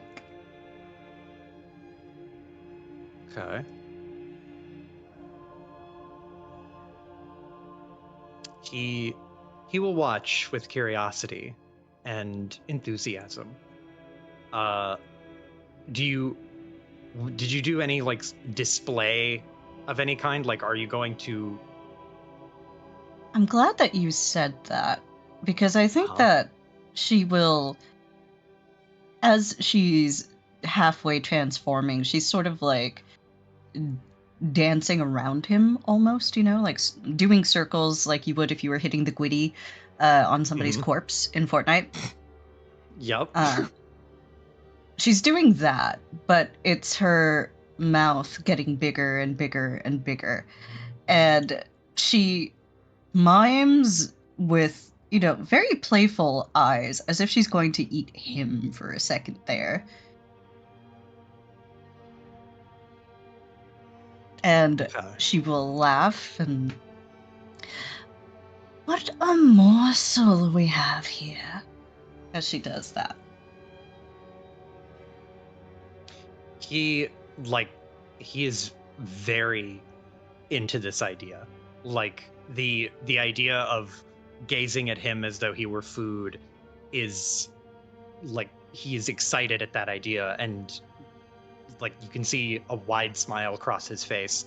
And it's very bizarre because of how stoic he was with the king when the king was around. But in this moment, he is letting himself feel all the joy in the world. And he won't, like, clap, but he will, like, gingerly hold out a hand as if to, like, not beckon, but kind of summon you, like hold an upturned hand as if you were to come and place yours in his. And she will certainly do so. Takes his hand, and I imagine even, like, puts her other hand on his shoulder as if they're going to dance. Okay, yeah. He'll go with it. You can share a dance in the quiet of the hall with the Earl King. He's very good. He is as good as you would expect a creepy pretty boy to be. Knight, a creepy pretty boy knight. But you delicately sway to and fro in the room. And do you stay monstered up in this moment? I think she will, because he seems to be into it. So as you are carefully moving to and fro in this dance, he will smile at you with narrowed eyes. Now I show you. She'll nod. Yes. Show me. I would so love to see. He, as you are carefully dancing, he doesn't stop moving with you, but you can see that there is like a puff, like tiny little trails of black smoke that creep out from the cracks and corners of his armor. Like the inside of him is like smoldering and wisps of black smoke are coming out. And the smoke grows thicker and more voluminous until it is like billowing out of the cracks and corners of his armor. His hands are like becoming soot black as smoke pours out of the edge of the sleeve of his armor, and his neck is already coated black. It's like he's being covered in ash, like a dark, blackened ash. And the smoke gets bigger and bigger and bigger until he is like completely consumed in it, and it covers up his armor and his hands and his head. And then he slowly starts to back away from the dance, and his form shifts into something completely ethereal. This smoke starts to like cascade down and across the floor and dribble out into the hall, and this towering form of smoke stands up, and it begins to shape into a humanoid shape. It shifts slightly, and it turns into this sharpened, needle-pointed, like, very dire-looking creature. It's bipedal with hands, like it is humanoid in its shape, but it is too pointy to be a human.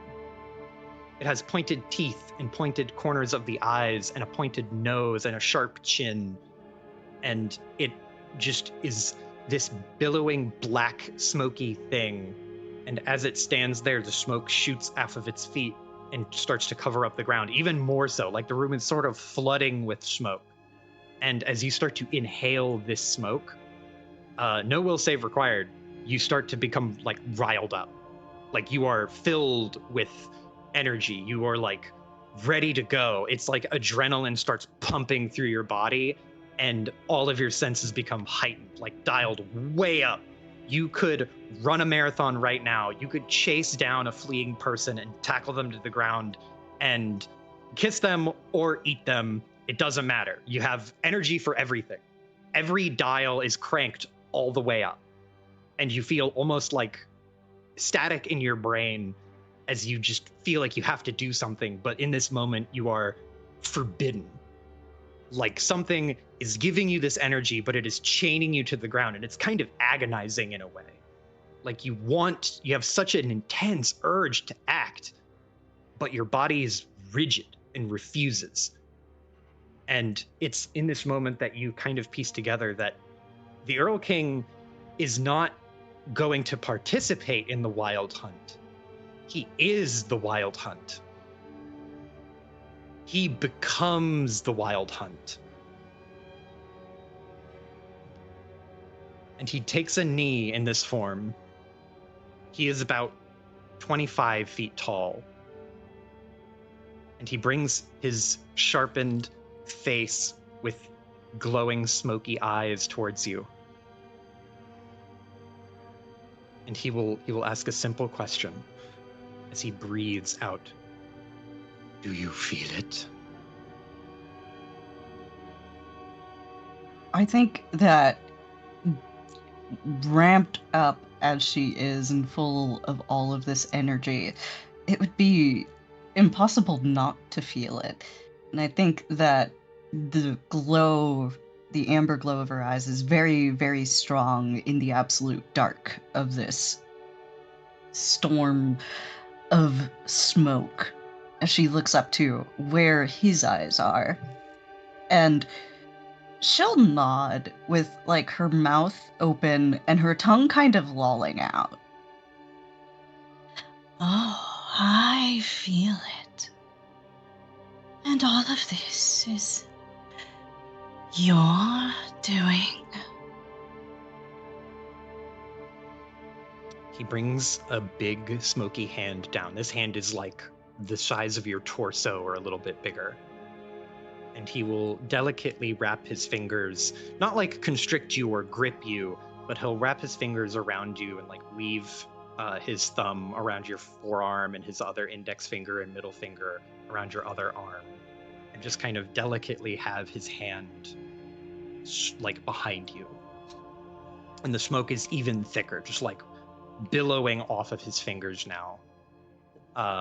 And like there's a moment where you don't sleep, but you feel like you are on the verge of passing out completely. And he simply looks at you, and through this smoke, you see this piercing white, they're not smoke, piercing white teeth. This dozen or so teeth just peeling out of the smoke, more solid than they have any right to be. It is this like grievous smile with every kind of malintent you could imagine.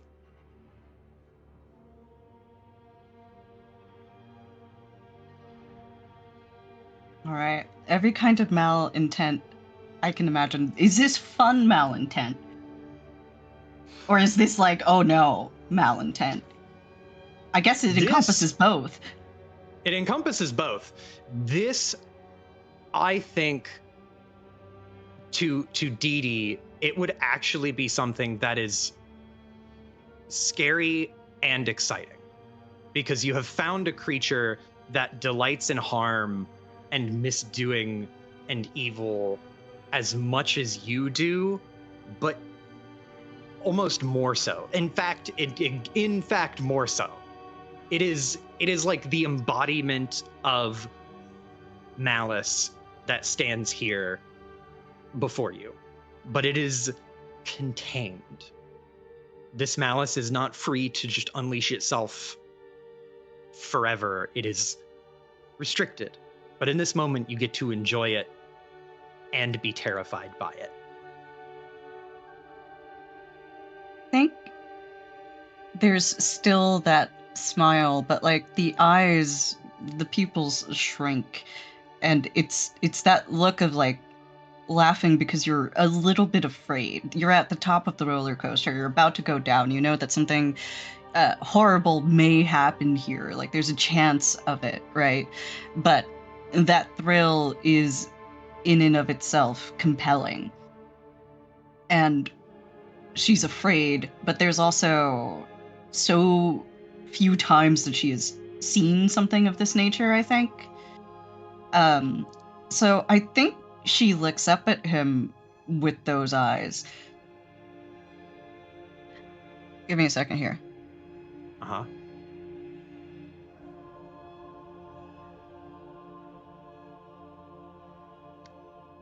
You must have been hankering to let that out.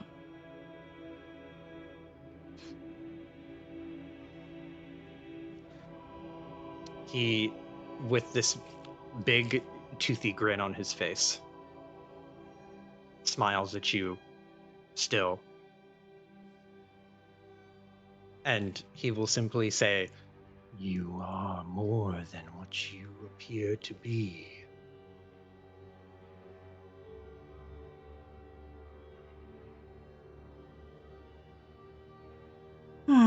If I don't miss my guess, so are you. Now, what's a fella like you doing with a guy like that?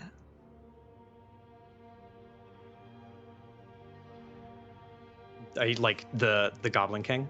Mm-hmm. She doesn't say it, but, you know, there's kind of a glance that direction. Yeah. At that, the smile vanishes, and it is sucked back into the shadow, and the smoke starts to pull back in, and the form starts to shrink. And that horrible ecstasy is drained from you. And it feels like without it you are baseline. But as it comes down, you feel lethargic. It is almost like you're about to go to sleep, level of low energy comparatively. And as he pulls the shadows back in and the smoke slowly seeps back into his armor, and he returns to the shape you recognize once more, he will stand there and, his arms wide open, clench his hands into fists as if he's remembering what it is to have corporeal hands, until his hands behind his back, and with kind of a pained smile, a little bit of an agitated smile, say, "I'm bound by laws far stronger than me."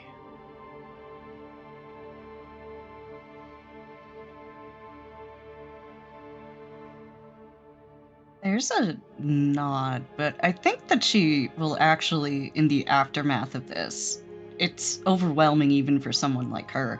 I think she's kind of like leaning against one of these benches here a little bit. Mm-hmm. She's catching her breath.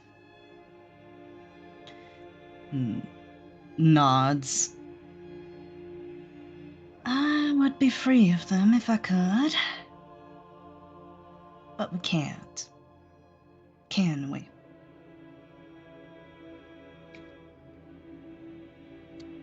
Squinches his eyes once.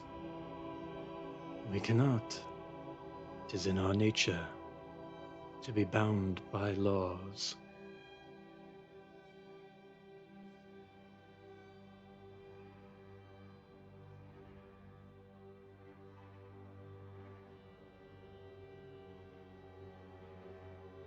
Well, whenever the hunt starts up, I'm looking forward to being unbound with you. He smiles again. Will be my pleasure. Be by your side, if only for a few nights.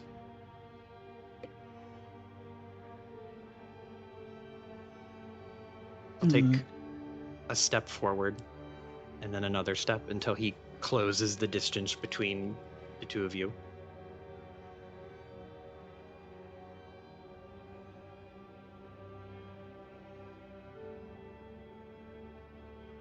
How close is he, Joe? You can't just say that. What happens next? He is in your personal space. Okay. Do you do anything? And the last thing was if only for a few nights, right? I think she will put both hands on his chest. I think we can figure out a way to have quite a bit of fun.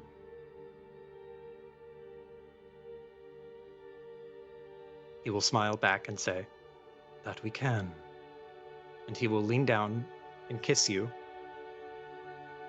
And just before he breaks away, he will bite your lip until it bleeds. I think she would return the favor. That is my feeling about Dee Dee. Mm-hmm. Sounds about right. Mm-hmm. And I think after she does, she'll touch her fingertip to her lip and kind of look at the blood and then wave. I'm sure you've got lots of other important things to take care of.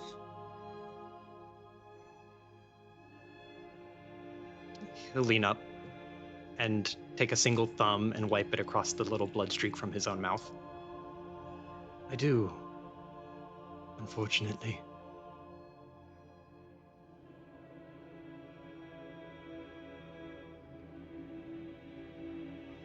Oh, ta-ta for now, then. And if I have any need of you, I know just what tune to play. That you do. And I will be there. And he'll take a few steps back and start to walk towards the darkest corner of the room. And he'll look over his shoulder and give you one last, kind of knowing, but also kind of playful smile. And he walks into the darkest corner and is gone. I think she stands there for a little bit. I think she will touch the fingertip with blood to her lips again and sucks on the fingertip. And then, was I given lodgings? I think I was. Yes, you have your own room. Yes. She will start sauntering over to her lodgings, extremely self-satisfied. Inside of Aang, inside of her body and her being, is Aang awake? I think she is. I don't think she's pleased. I was gonna say, what does Aang feel in this moment as she is trapped in the pilot's seat? Aang would strangle Dee Dee right now if she could, and she's a God-fearing woman. So she's, I think, uncharacteristically upset. Angry and, like... I think she feels as if her trust has been betrayed, is the main thing. And so there's anger and there's a bit of, like, panic at the back of her head, too. So I will ask you. I think you deserve to at least have a say in this or not. Do you think this is enough to trigger a will save to get out of it? I think it's enough to trigger one. I don't know if it would be, like... Certainly there are things that would be stronger, but I think that this would be on the list of things that could. Yeah. Go ahead. Roll a will save. All right. Let's see what Aang's got cooking here.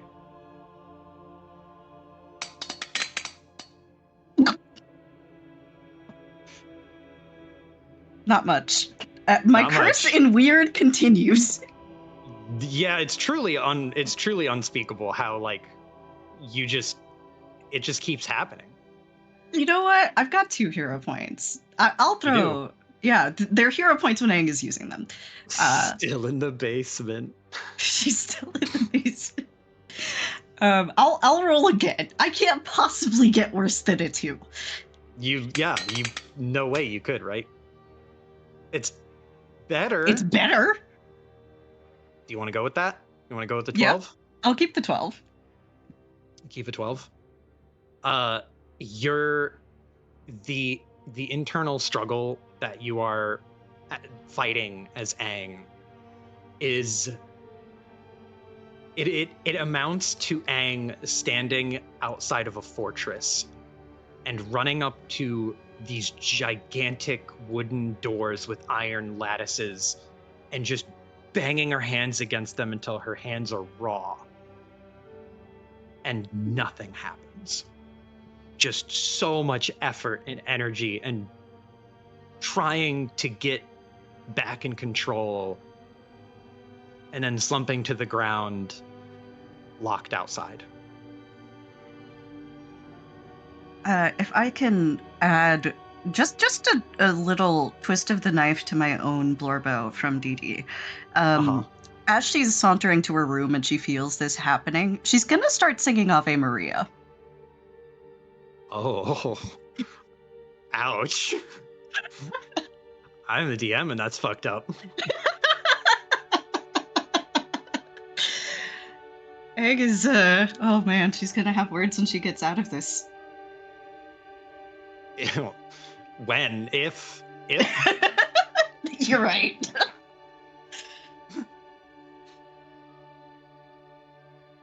Okay. So you go off to your lodgings, content with your meeting with the Earl King after the party has subsided. The party will resume a lot sooner than you would expect. The week will continue with party until midnight on Sunday. But that is Aang's turn. So now, we can flip back to, let me see. I want, where is it?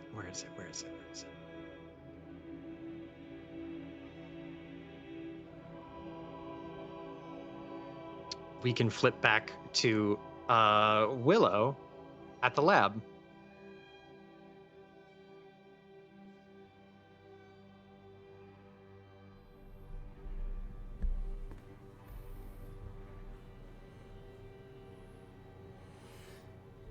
So, Hello. Sorry, I was finding a song. So, Willow, this tall Frankenman has entered the door. I am in need of your help, Mr. Tesla.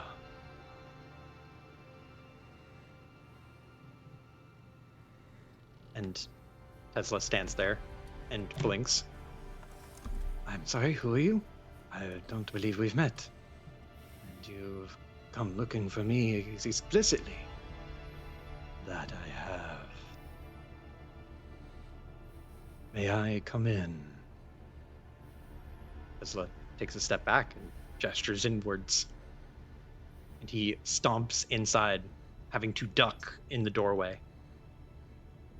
He just throws a casual glance over to you, Willow, and Abigail and Pierre. Pierre, who has stopped cooking and is just staring now. Abigail is also staring. I imagine Willow's probably staring. yeah, well, they're like both, I imagine, kind of like mouth agape, a little bit more rude. She's just like, kind of like, legs still crossed, like elbow on her knee, chin propped in her hand, and there's just like an arch of the brow when he looks at her. He will turn back to Tesla and then like slowly pull his hat down a little bit so that it blocks his face off from the other three. And Abigail will whisper, "What is he?" Something else entirely, I assume.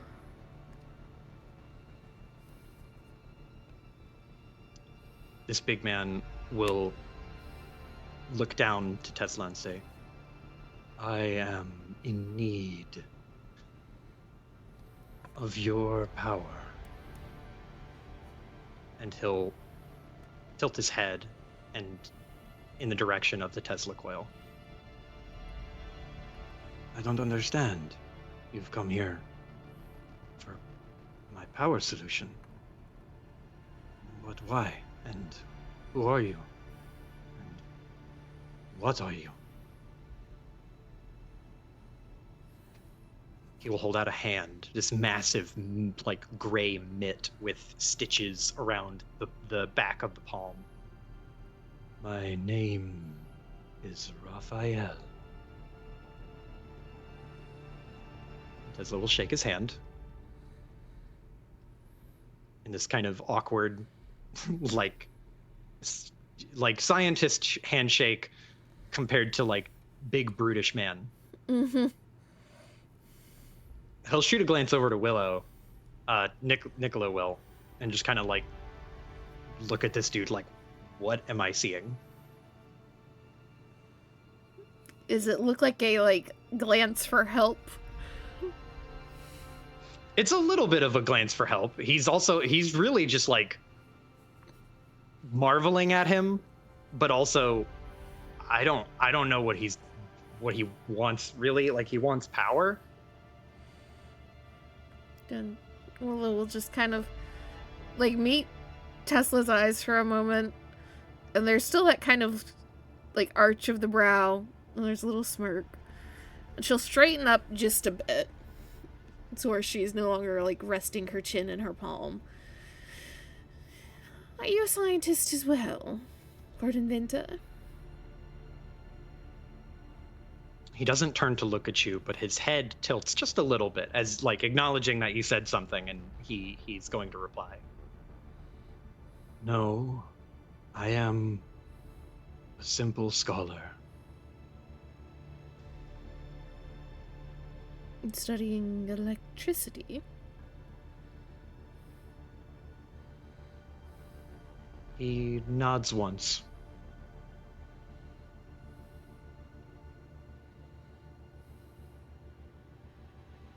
I look down to Tesla again and say, I am in need of your solution. I've heard about it in rumors in the north. Why do you need my power? He looks like he wants to talk, but his head turns a little bit, looking in the direction of you three. I would prefer to speak alone. Don't mind them. They won't tell anybody. They're trustworthy.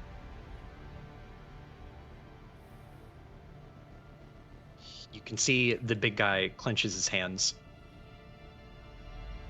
Willow, if you want to try and intervene, you can roll me a diplomacy check.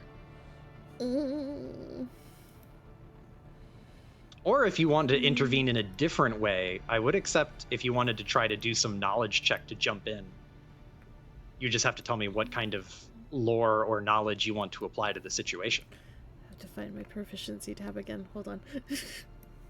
Mm-hmm. I always forget which one it is.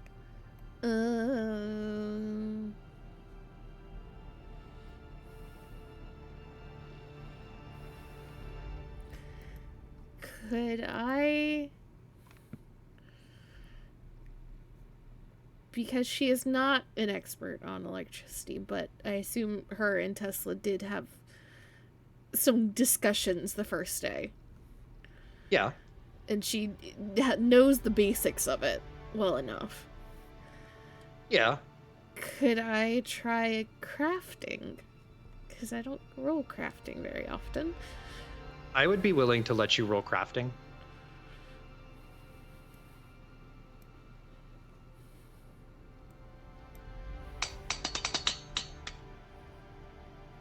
That is 15. That's pretty good. And she just like tilts her head a little bit. Yeah, you must understand Mr. Tesla's concern. It is quite a powerful machine that you're asking to, copy? Borrow? His hand, he clenches and unclenches his fist. Like he's kind of nervous.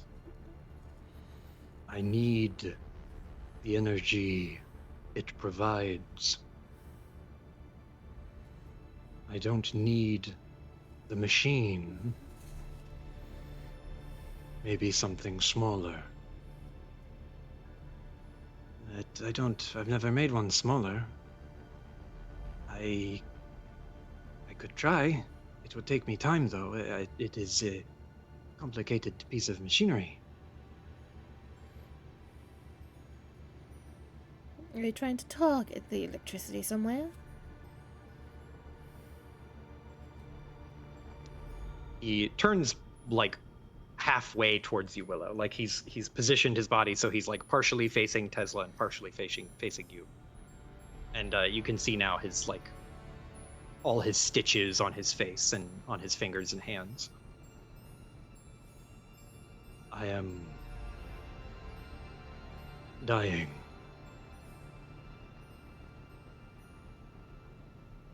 Her brows go up a little bit.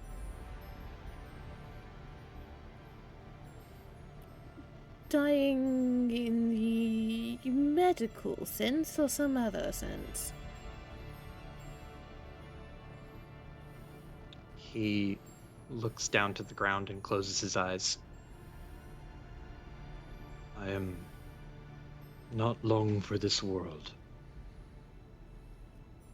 You are a few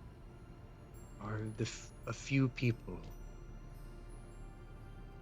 who have not reacted poorly to my visage. Yeah, it's interesting for sure, but not the worst I've ever seen.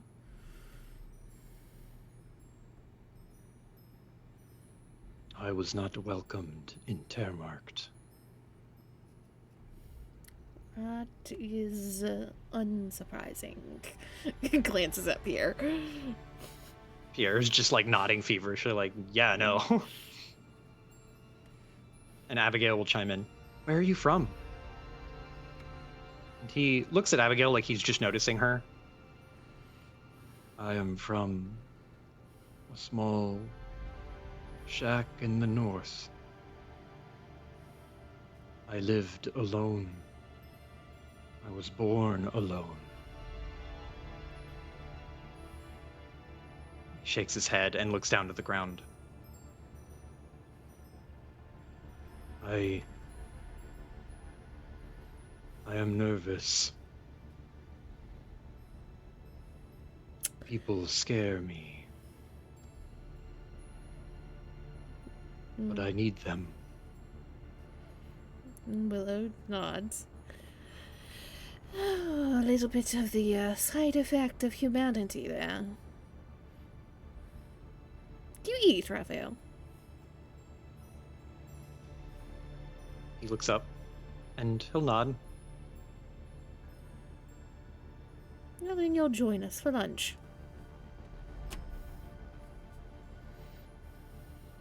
Pierre, like, looking at the sheer size of this person, will cut a few more potatoes into the stew. Into the soup.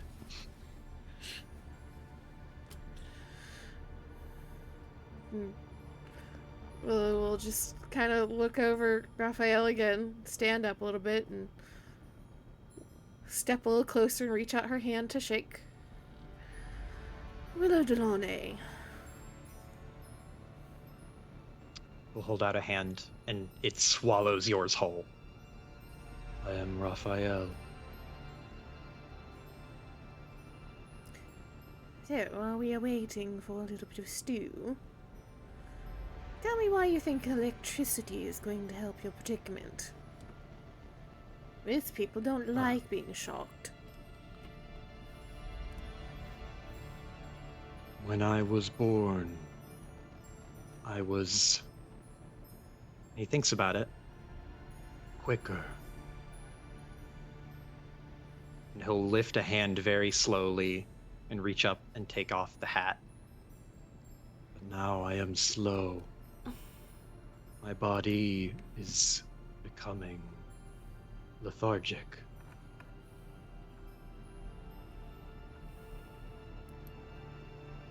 And he looks a little antsy. He's not quite telling you the whole story. She just kind of puts her hands on her hips and is very clearly studying him, but there is no revulsion on her face. It's the curiosity that she gets when she finds a new weirdling. She just tilts her head a little bit. And you think electricity is going to speed you back up somehow?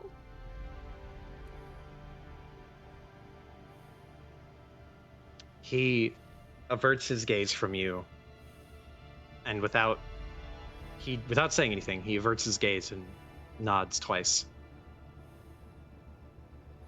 Have you tried other methods? Electricity seems a little bit extreme. Food does not help, nor does sunlight. I don't know where else to get power.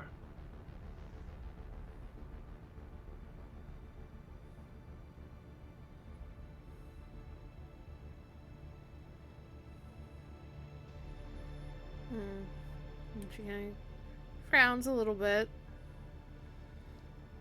Said you were born alone and lived alone. You never come across another of your kind before, anything similar? He shakes his head. I only knew of one human before I moved away from that shack and discovered more. I believe that human knew something about me but he was dead when I awoke.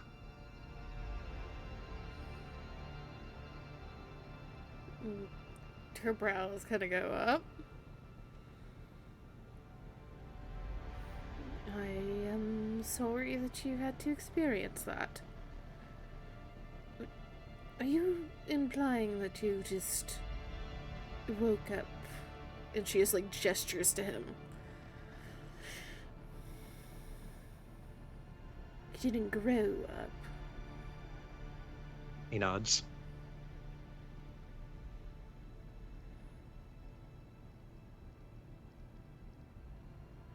There's more surprise. And she looks towards Tesla, as if double checking that she is hearing this. Tesla will walk over. He puts one hand on his elbow and the other hand on his chin. You were created, not born. And it seems like your creator died before you were awake. He nods once, very slowly. And he looks a little dejected.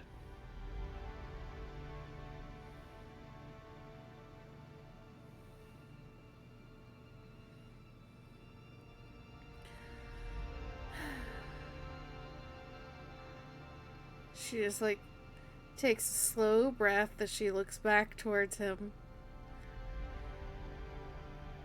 One day, I will get in trouble for picking up more and more interesting people. And she just pats him on the arm, gestures towards a chair. Oh, come along, sit down. You're not going to be turned away from here, though we can't guarantee that we're going to be able to help. He'll follow you, and as he tromps behind you, taking really big, heavy, lumbering steps, Abigail will walk over beside him and say, where did you get your name from? Like, if your creator was dead when you woke up, how do you have a name? And Raphael looks down, and he seems kind of blank as he says this. It was the first name I came upon, and so I took it as mine. I don't know who it belonged to before that.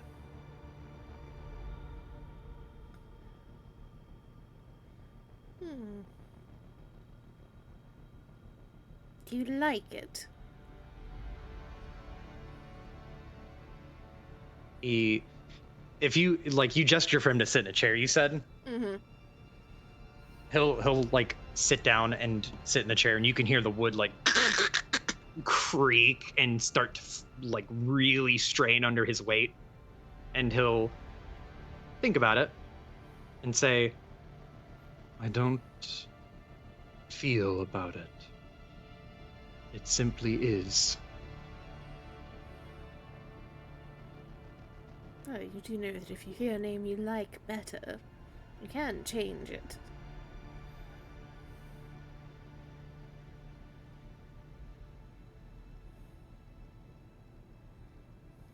He thinks about that, and after a second, he'll nod his head.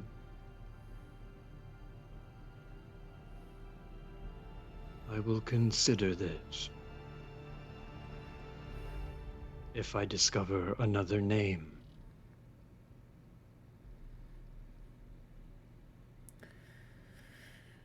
And she'll give a little bit of a nod and look over to Tesla, and look over to Abigail, and then back to Raphael. Well,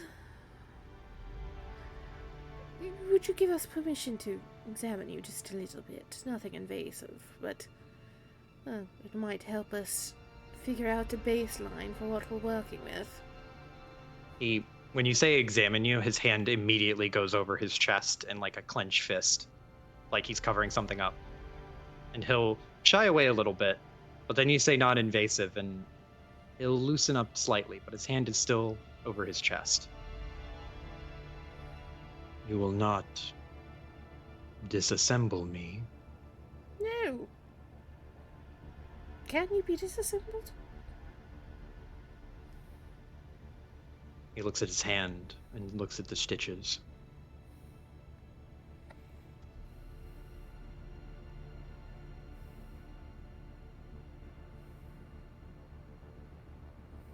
He furrows his brow, and he'll look at you, Willow. And you can see him,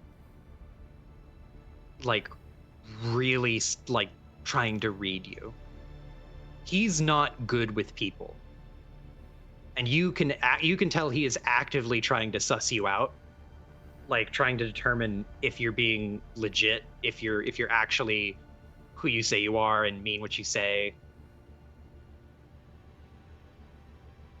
She just kind of stands there and lets him, like, look at her. Just the hands still on the hips, kind of head tilted a little bit.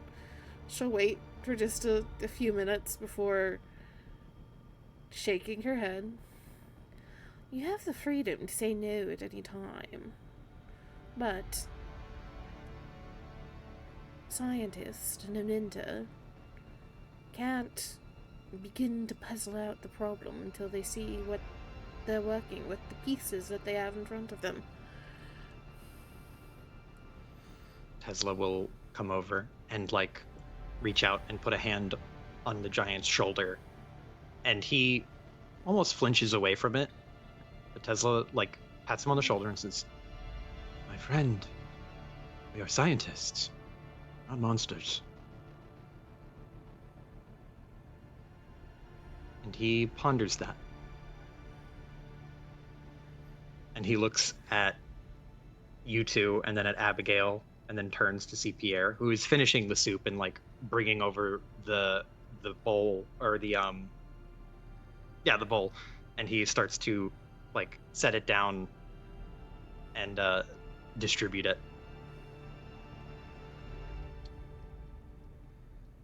And as he gets a little bowl of soup from Pierre, he will look at it and stare into his reflection for a second. And he'll take a sip of soup. And then he'll reach up to his collar and pull on the collar until the necktie comes loose. And then undo a couple buttons. And then he'll pull part of his shirt down so that you can see his exposed chest. And when he does, you see that there is a window pane that is, like, bolted to the flesh of his chest, which, again, like, all of the flesh of his chest is stitched up. And the very slim part of the window pane you can see, behind it, there is, like, something sparking and radiating in there.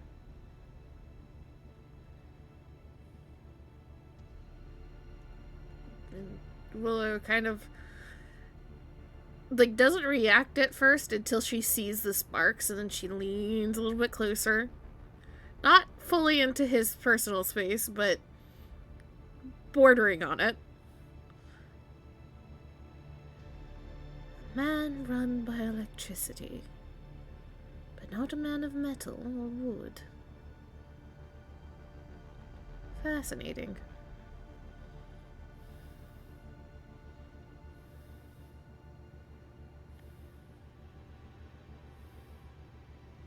He doesn't reply. He'll just, like, once you see enough, he'll pull his shirt back up. I need power. Because I think I'm running out.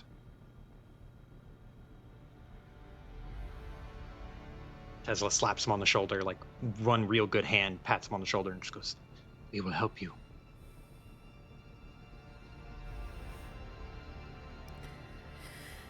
Yes, you did come to the right man.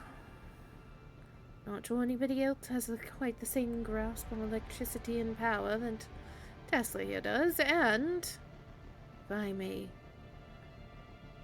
brag a little bit on myself, probably the only one that's willing to look at and has some ground looking at not quite human people in the city.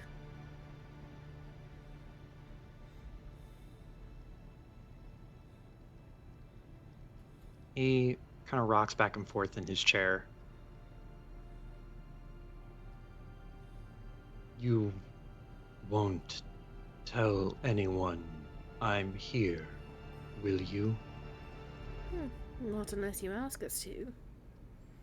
Though, and she kind of looks towards Abigail and then towards Pierre.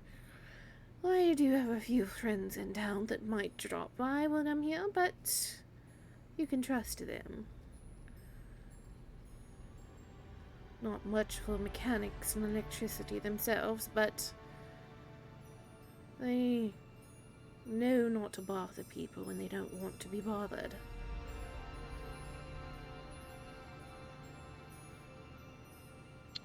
He'll slowly nod his head up and down. And he kind of avoids looking you in the eye, or anyone in the eye for that matter. And it seems like he's kind of awkward, feeling awkward about being so centered on or being so like central to the conversation. And Abigail will like perk up and say, "Oh, so we'll help with your project. I mean, I would like to help. Can I help?" And she turns to you, Willow, and Tesla. And Willow smiles and will give a little bit of a nod. Yeah, you were wanting to know a little bit more about healing. Guess it's your time to learn about anatomy.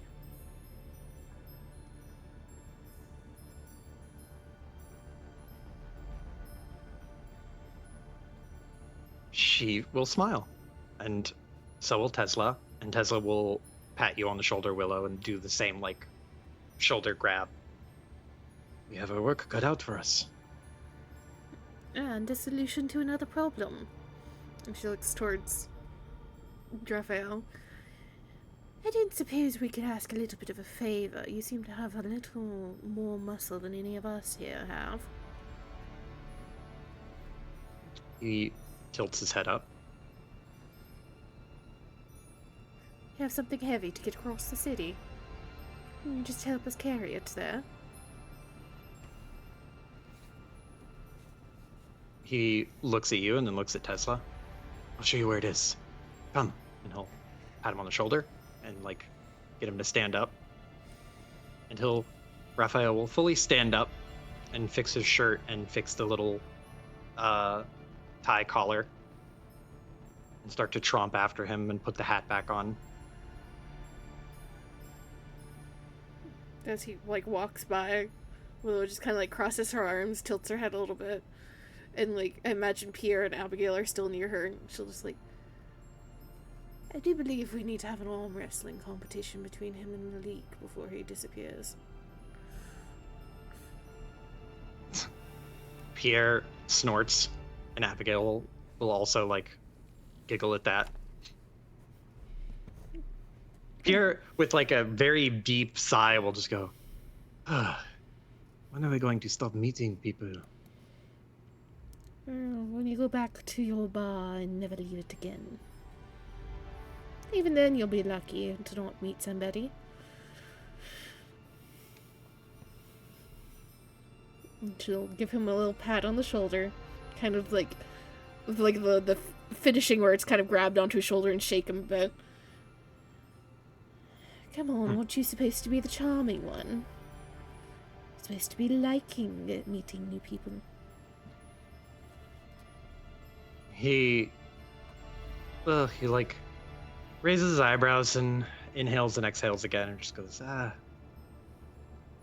guess I'm still a little on edge after all we've seen. It's hard to go back to normal life. Don't you think? Willow will nod a little slowly. It is difficult to pass out and separate things, but she looks towards Raphael. As bad as things have been, and as horrible of sights as we've come across, you still have to trust that there's decent people and people that just genuinely need help. Otherwise, why do we keep doing anything?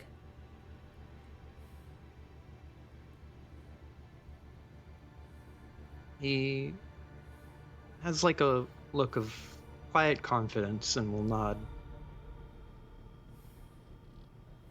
Hmm.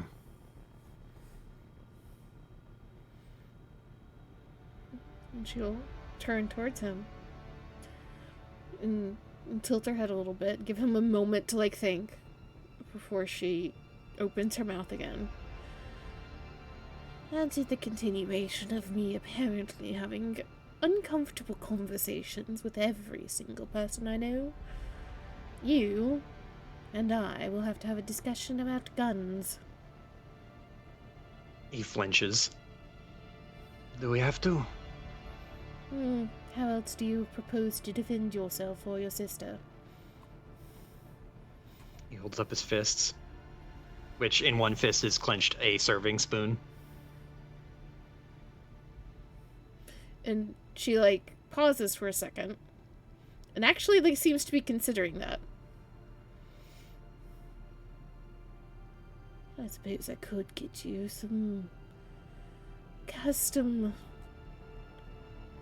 brass knuckles of some kind, but I also don't think you want to be near things that bite and scratch. Preferably not. How opposed are you to experimenting with your cooking? He blinks and shakes his head and then gives you a weird look. Like a new recipe? New ingredients. I do not like the way you said ingredients. But I might have another idea of you helping the group out. That doesn't involve you being either close to something that bites or shooting a gun. Though don't think I have forgotten that. He narrows his eyes, but we'll play. He'll go with it. At this point, I am willing to try something new. She'll give him another good pat on the back. And Abigail here will be more than happy to taste test. She salutes you and then salutes Pierre. Just doing my civil duty.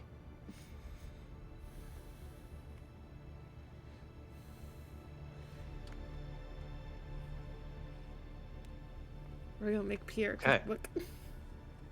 You're gonna make Pierre a cookbook. Okay. So now we're gonna move into a little bit of fast forward time. Unless anyone has any other scenes they want to do. Or any other things they want to accomplish. Do Paige and Hylas need another scene?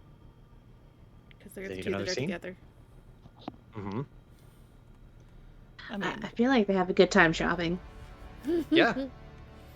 Yeah, it's primarily getting that New hat for drip. Abigail. Mm-hmm. And we're also getting him a new coat. Oh, yeah, that's gonna be... Hylas wouldn't even know where to start with that. That is... Don't worry, Paige does. I feel like that's the one thing that Hylas would actually have a difficult time with, though. Of Paige, here, try this on. He's like, it doesn't feel right, though. Okay, It's it's not fine. right. It's fine. Understood. It's okay, buddy. I know exactly how you're feeling. This isn't the right coat. I think that statement scares him.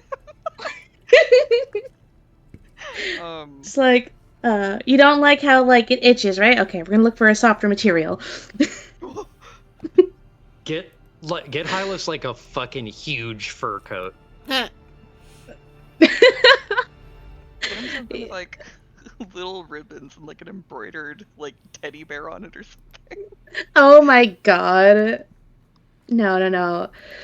We're gonna get him a proper jacket that he likes and is durable and is comfy. Oh my goodness, a redesign is imminent. Yes! New art. New art. Abso-fucking-lutely. Zella's back in the game. Paige is also going to go shopping for herself, too. I think having However... Paige around... Oh, sorry. Oh, no, go ahead. I think having Paige around is actually the boon Hylas needed that he didn't know he needed, because now he has somebody that he can, like, kind of eyeball what size hat to get for Abigail.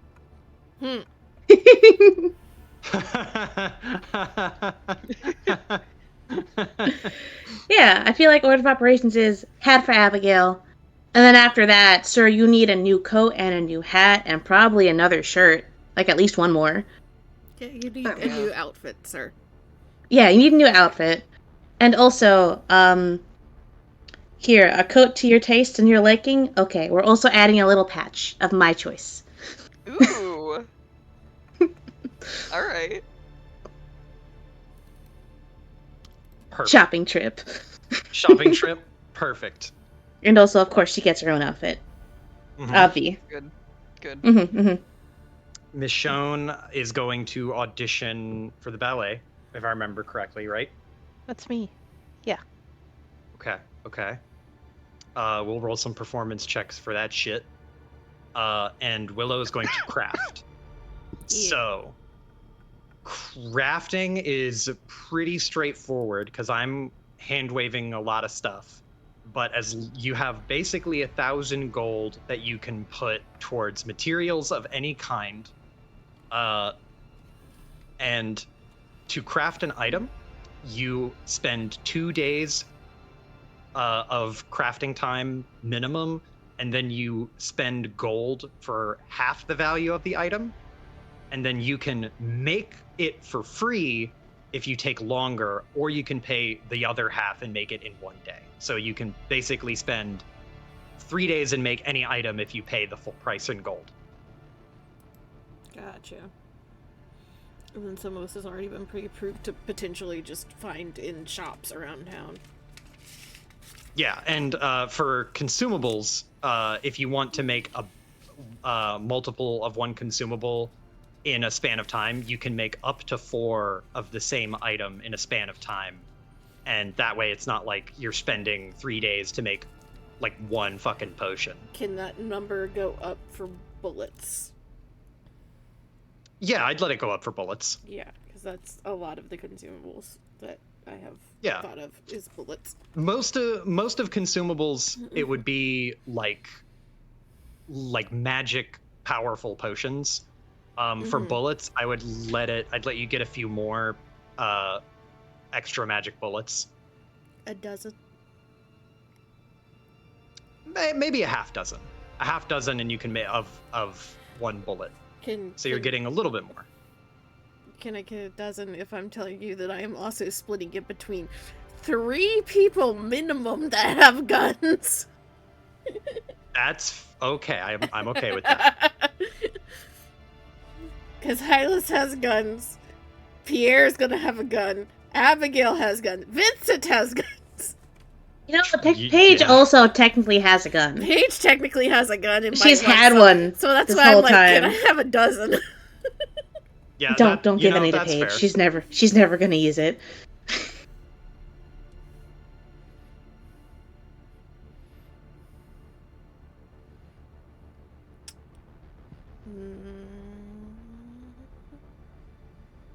So we'll speed walk through a full day. So you have the rest of today, which is the 11th, and then all of the 12th. And then we have Sunday. So for the 11th, which is the rest of the day you have now, what are you guys working on or doing? Because like Paige, you could go and try to plug a show with Pierre at one of the little bars or inns. Michonne can audition. Willow can start crafting stuff. Yeah, sure. Hylas get rusty. Could train? Start teaching Abigail. Oh, you're right. Hylas could start teaching Abigail. Yeah. Okay. Yeah. Yeah? Hylas gets to meet Raphael because we're just going to turn a shooting range in the back of this workshop. How? All right. I want to role play out like 5 minutes of Hylas meeting Raphael. How big is this guy? Cause big. He's like 6'6". Only an inch taller than Hylas. Oh shit, that's right. Hylas is also fucking huge. But this guy's like hold on. broad and shit too. He's broad. He's like a wide kind of dude. Him and Malik are very similar in their size and shape. Malik is just hunched over. Hylas is not very broad. He's definitely, I don't know, he's not quite a beanpole. Like, he's like, I'd say he's kind of like tree-like a little bit.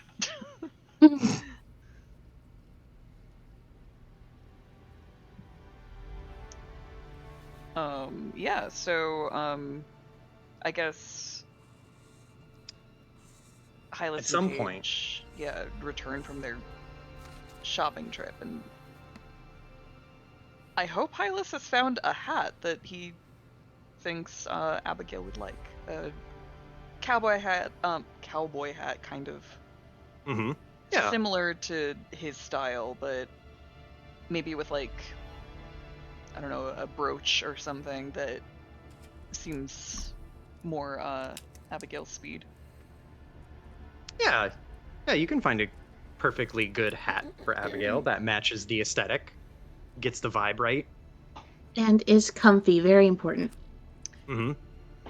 Yeah, kind of using Paige's hat as a model to get in the ballpark.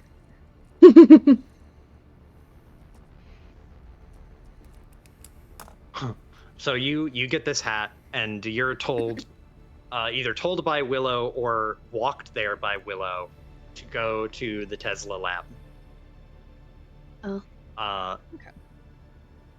Which Paige, you could also come if you wanted to, because it's not like anyone's hiding it. Oh no, I just had the thought of like, well, if he's getting Abigail something, then fucking Paige gets her some bracelets. Ooh. Mm-hmm. Okay. Yeah. Are you going to give them to Hylas to give to her, or are you going to give them to her yourself? Is the question. It's a good question. Roll. Yeah, sure. Fuck it. Delivery before she goes and scouts out shows. Nice. Okay, perfect. So, Hylas, you walk over to the Tesla lab, which it doesn't take much convincing, it takes a little bit of convincing to get Tesla to open up to the idea of like shooting inside what is effectively his home and also workspace. But he will relent in the pursuit of science and productivity, and he will dedicate the space out back, which is still part of his property. It's like a little bit of space between the wall and the laboratory that he can cordon off with some cordon off with some boxes and crates and stuff to set up what is effectively like a little mini shooting gallery.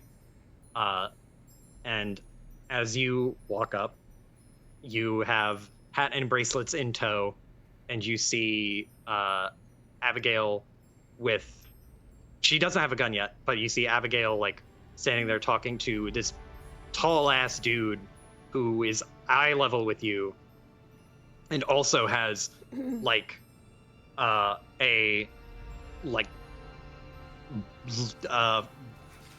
big hat. He also has the big hat and long hair. Not as long as your hair, but the aesthetic is shockingly similar. Yeah, I was gonna say, he also has black nails like Hylas does. He does. Fucking... He's right next to a smaller blonde. Hylas just double take, almost wondering if if it's him. No, he approaches, and I think the closer he gets, he doesn't do anything as big as like a double take, seeing this guy up close. But I think there is like the smallest of pauses as he has the thought, oh, I don't usually see people this tall. People's faces aren't usually around mine. Huh.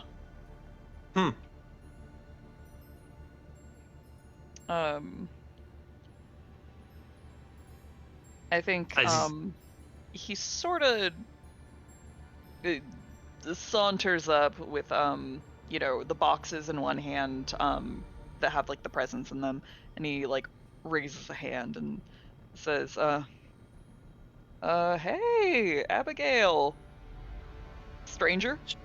She turns, and seeing you like up and out and reunited with the boastful hunter and wearing a coat and hat, like you're your old self again, and she lights up. She runs over and just goes, Hylas, and we'll run over, give you a hug.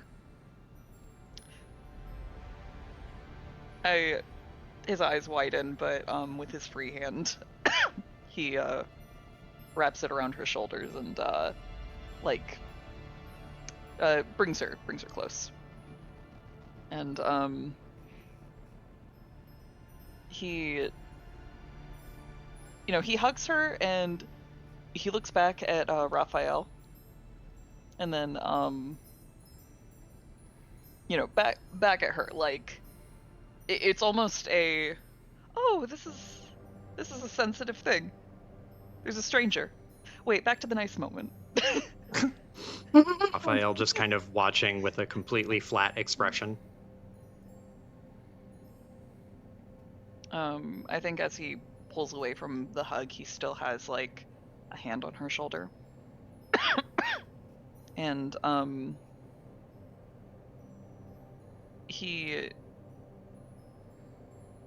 I don't know if he's gonna focus on introductions or if he's gonna get the present out of the way. Raphael will like pull his hat down so that you don't look at his face. Also anxious. Hylas gets it. I think Hylas opens his mouth to like say something to Raphael and interprets that as like a don't perceive me. So he just goes, hey, got you something. And yeah. No, you go ahead. He sort of brings the boxes down from like under his arm into both hands, and he presents them to her. She'll open immediately, like, you didn't have to get me anything. And she'll like she'll say that, but then she'll just open them. So good.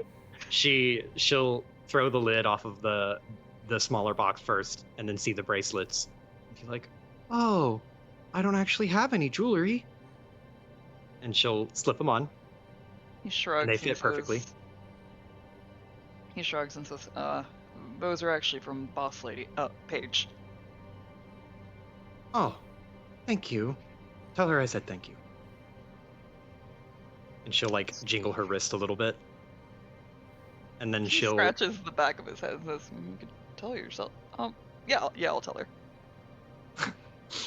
and she'll open the second box, which the much bigger box, and she'll see the hat, and her eyebrows go up, and then she'll look down at it and then pick it up and then look up at you and just go, for me? I think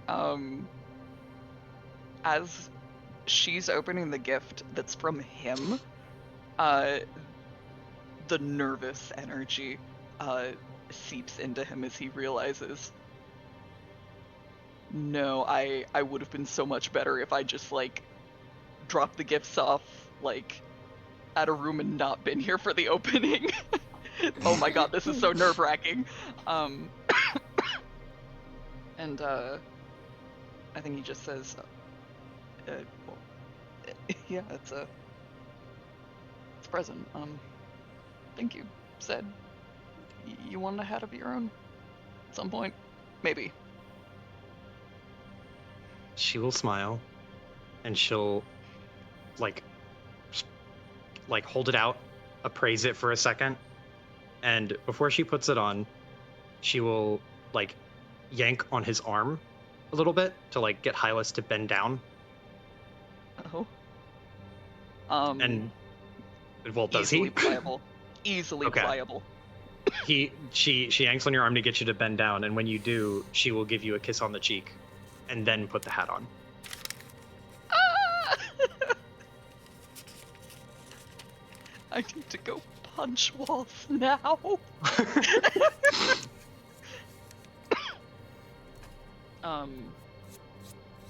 I think there's just like a little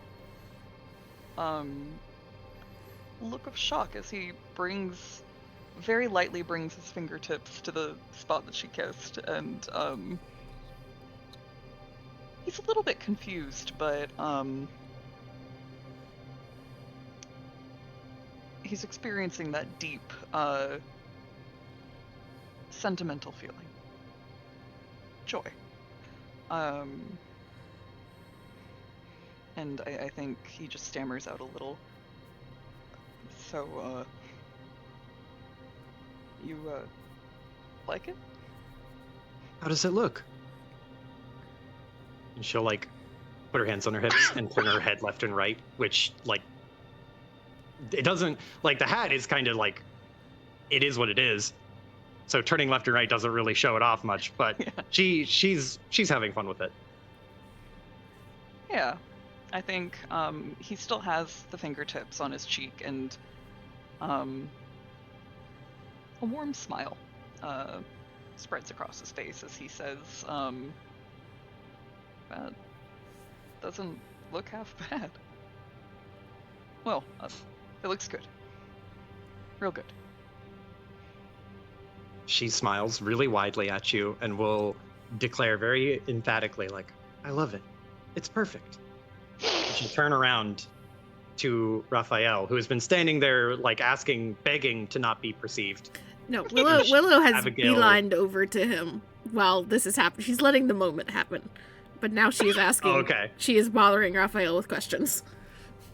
Okay. Willow starts walking over, and Hylas starts putting his hat over his face like Raphael was doing a minute ago. Just seeing the moment over will like motion Raphael towards Hylas and catch Hylas's eye and motion towards Raphael. And the two of you should at least meet, so there's no, well, not any more of this. Gestures in between them again. Than there already is.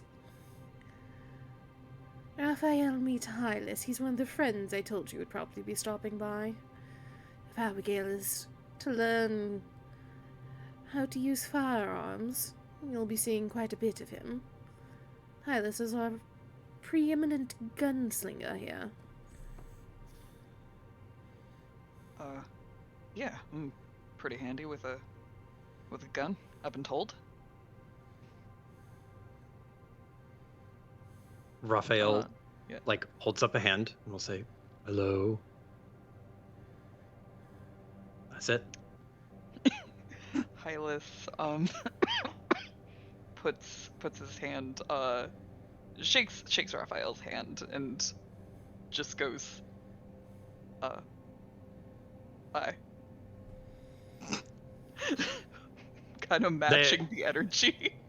There's a moment where like both of you are you have the handshake initiated, but I imagine there's this moment where both of you don't shake and you're just standing there facing each other holding hands. Yeah. And then you remember like you're supposed to go up down, and then you both kind of mechanically go up down and then pull the hand back. There's so much uncomfortable, self-conscious energy in this interaction. Mm-hmm. Willow's just like staring at the handshake. Not even at either of them, at the handshake. hands on her hips again. Looks towards Abigail. Looks back down at their hands.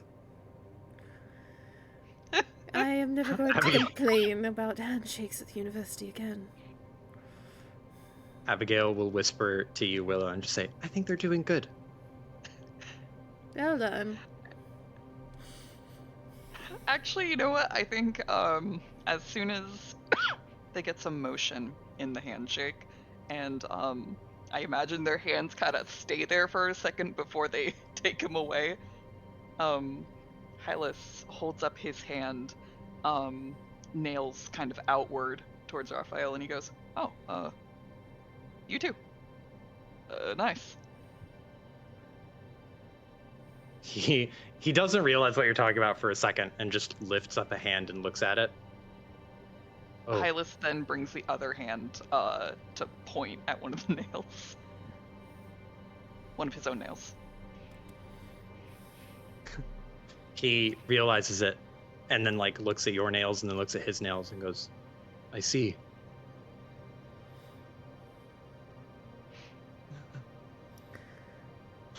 Oh, yeah.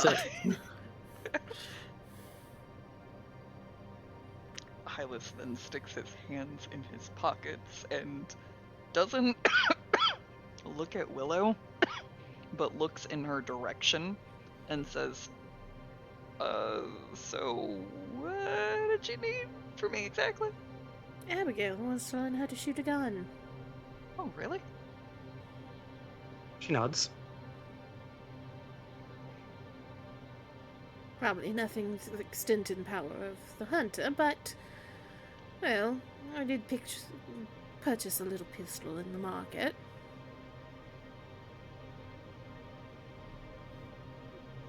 Hands over like a little pepper box.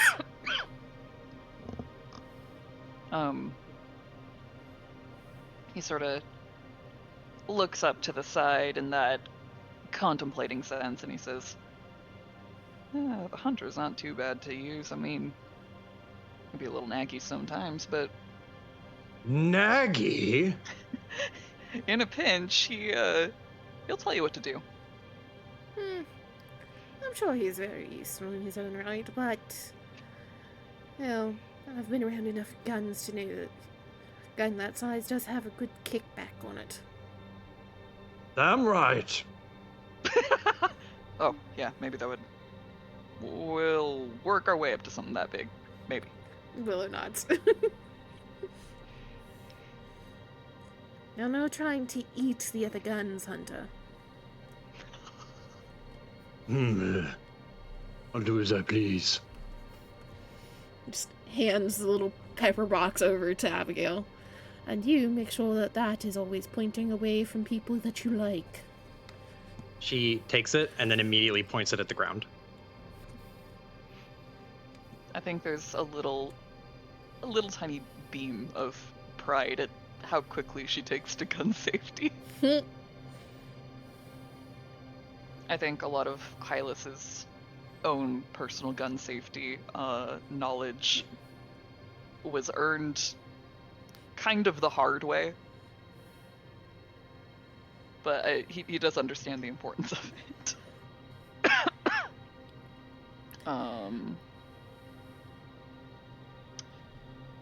Yeah.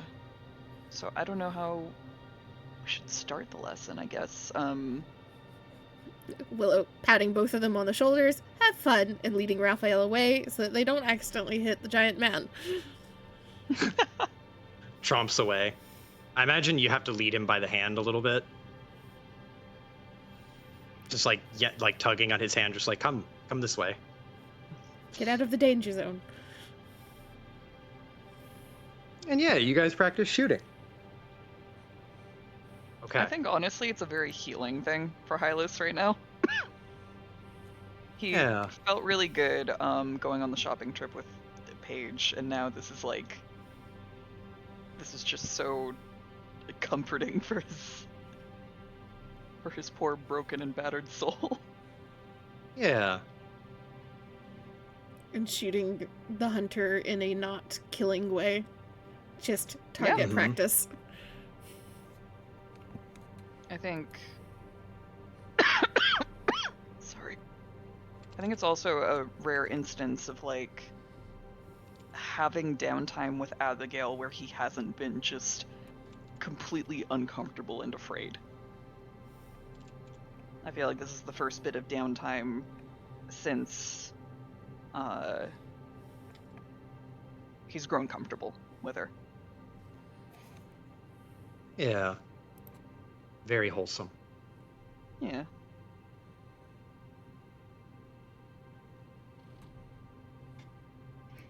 Okay. We'll end it at the end of day 1.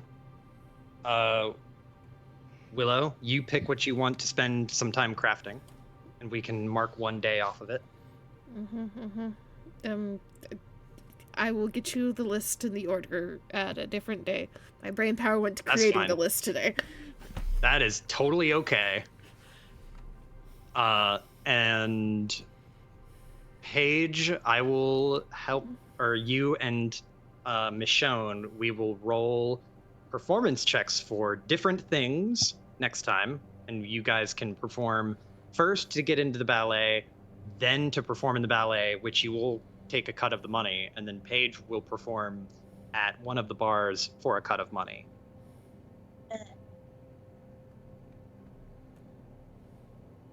But yeah, good session.